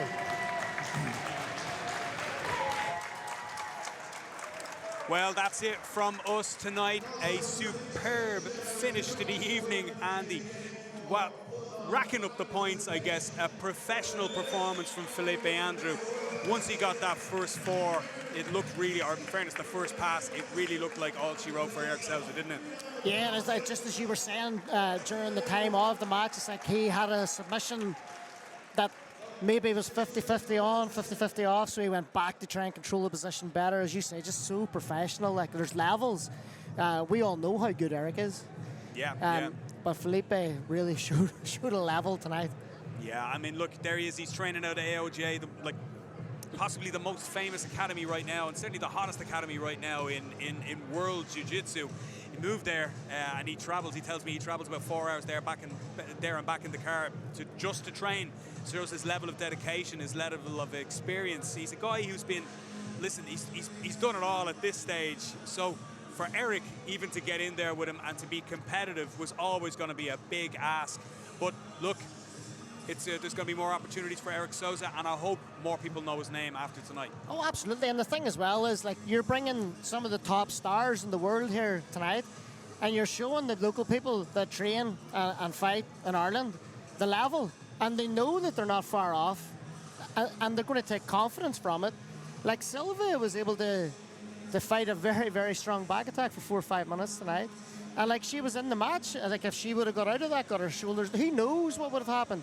Now, obviously, there is a difference in the level of class, but there's also opportunities for the Irish grapplers and people on the Irish scene now. They know where the level that they have to get to, and that's what it's all about.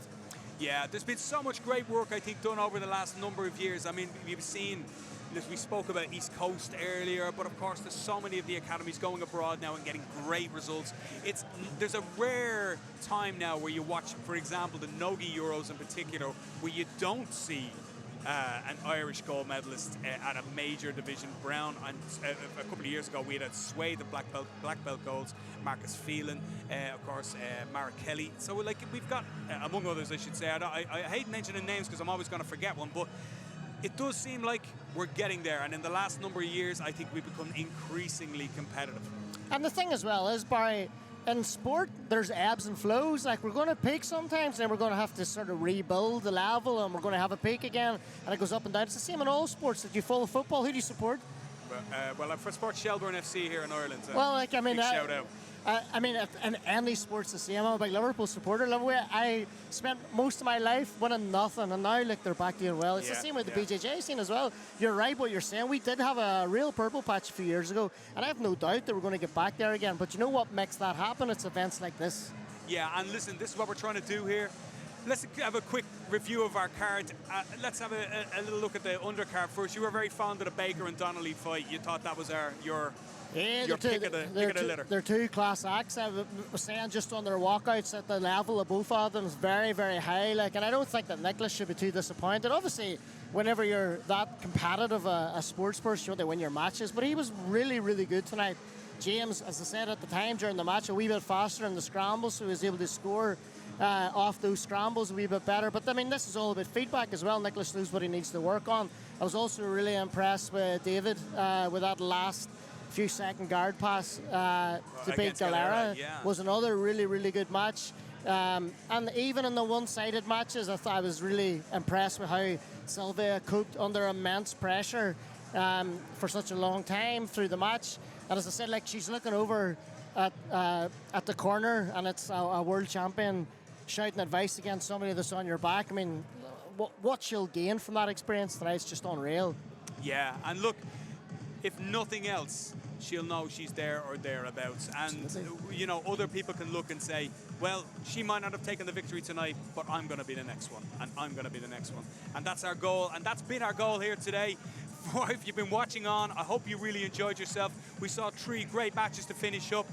A superb lightweight title victory in the men's division for Gabriel Rodriguez against Richie Bukowskin. We have our new female heavyweight champion in Leticia Cardozo. And some would say it all went to form there at the end with Felipe Andrew taking the heavyweight title. Andy, it's been an absolute pleasure, sir. Thank you very much for dropping in. Thank you guys for watching, and tune in again. This has been the Ireland BJJ Invitational. I've been Barry Oglesby. We'll see you soon.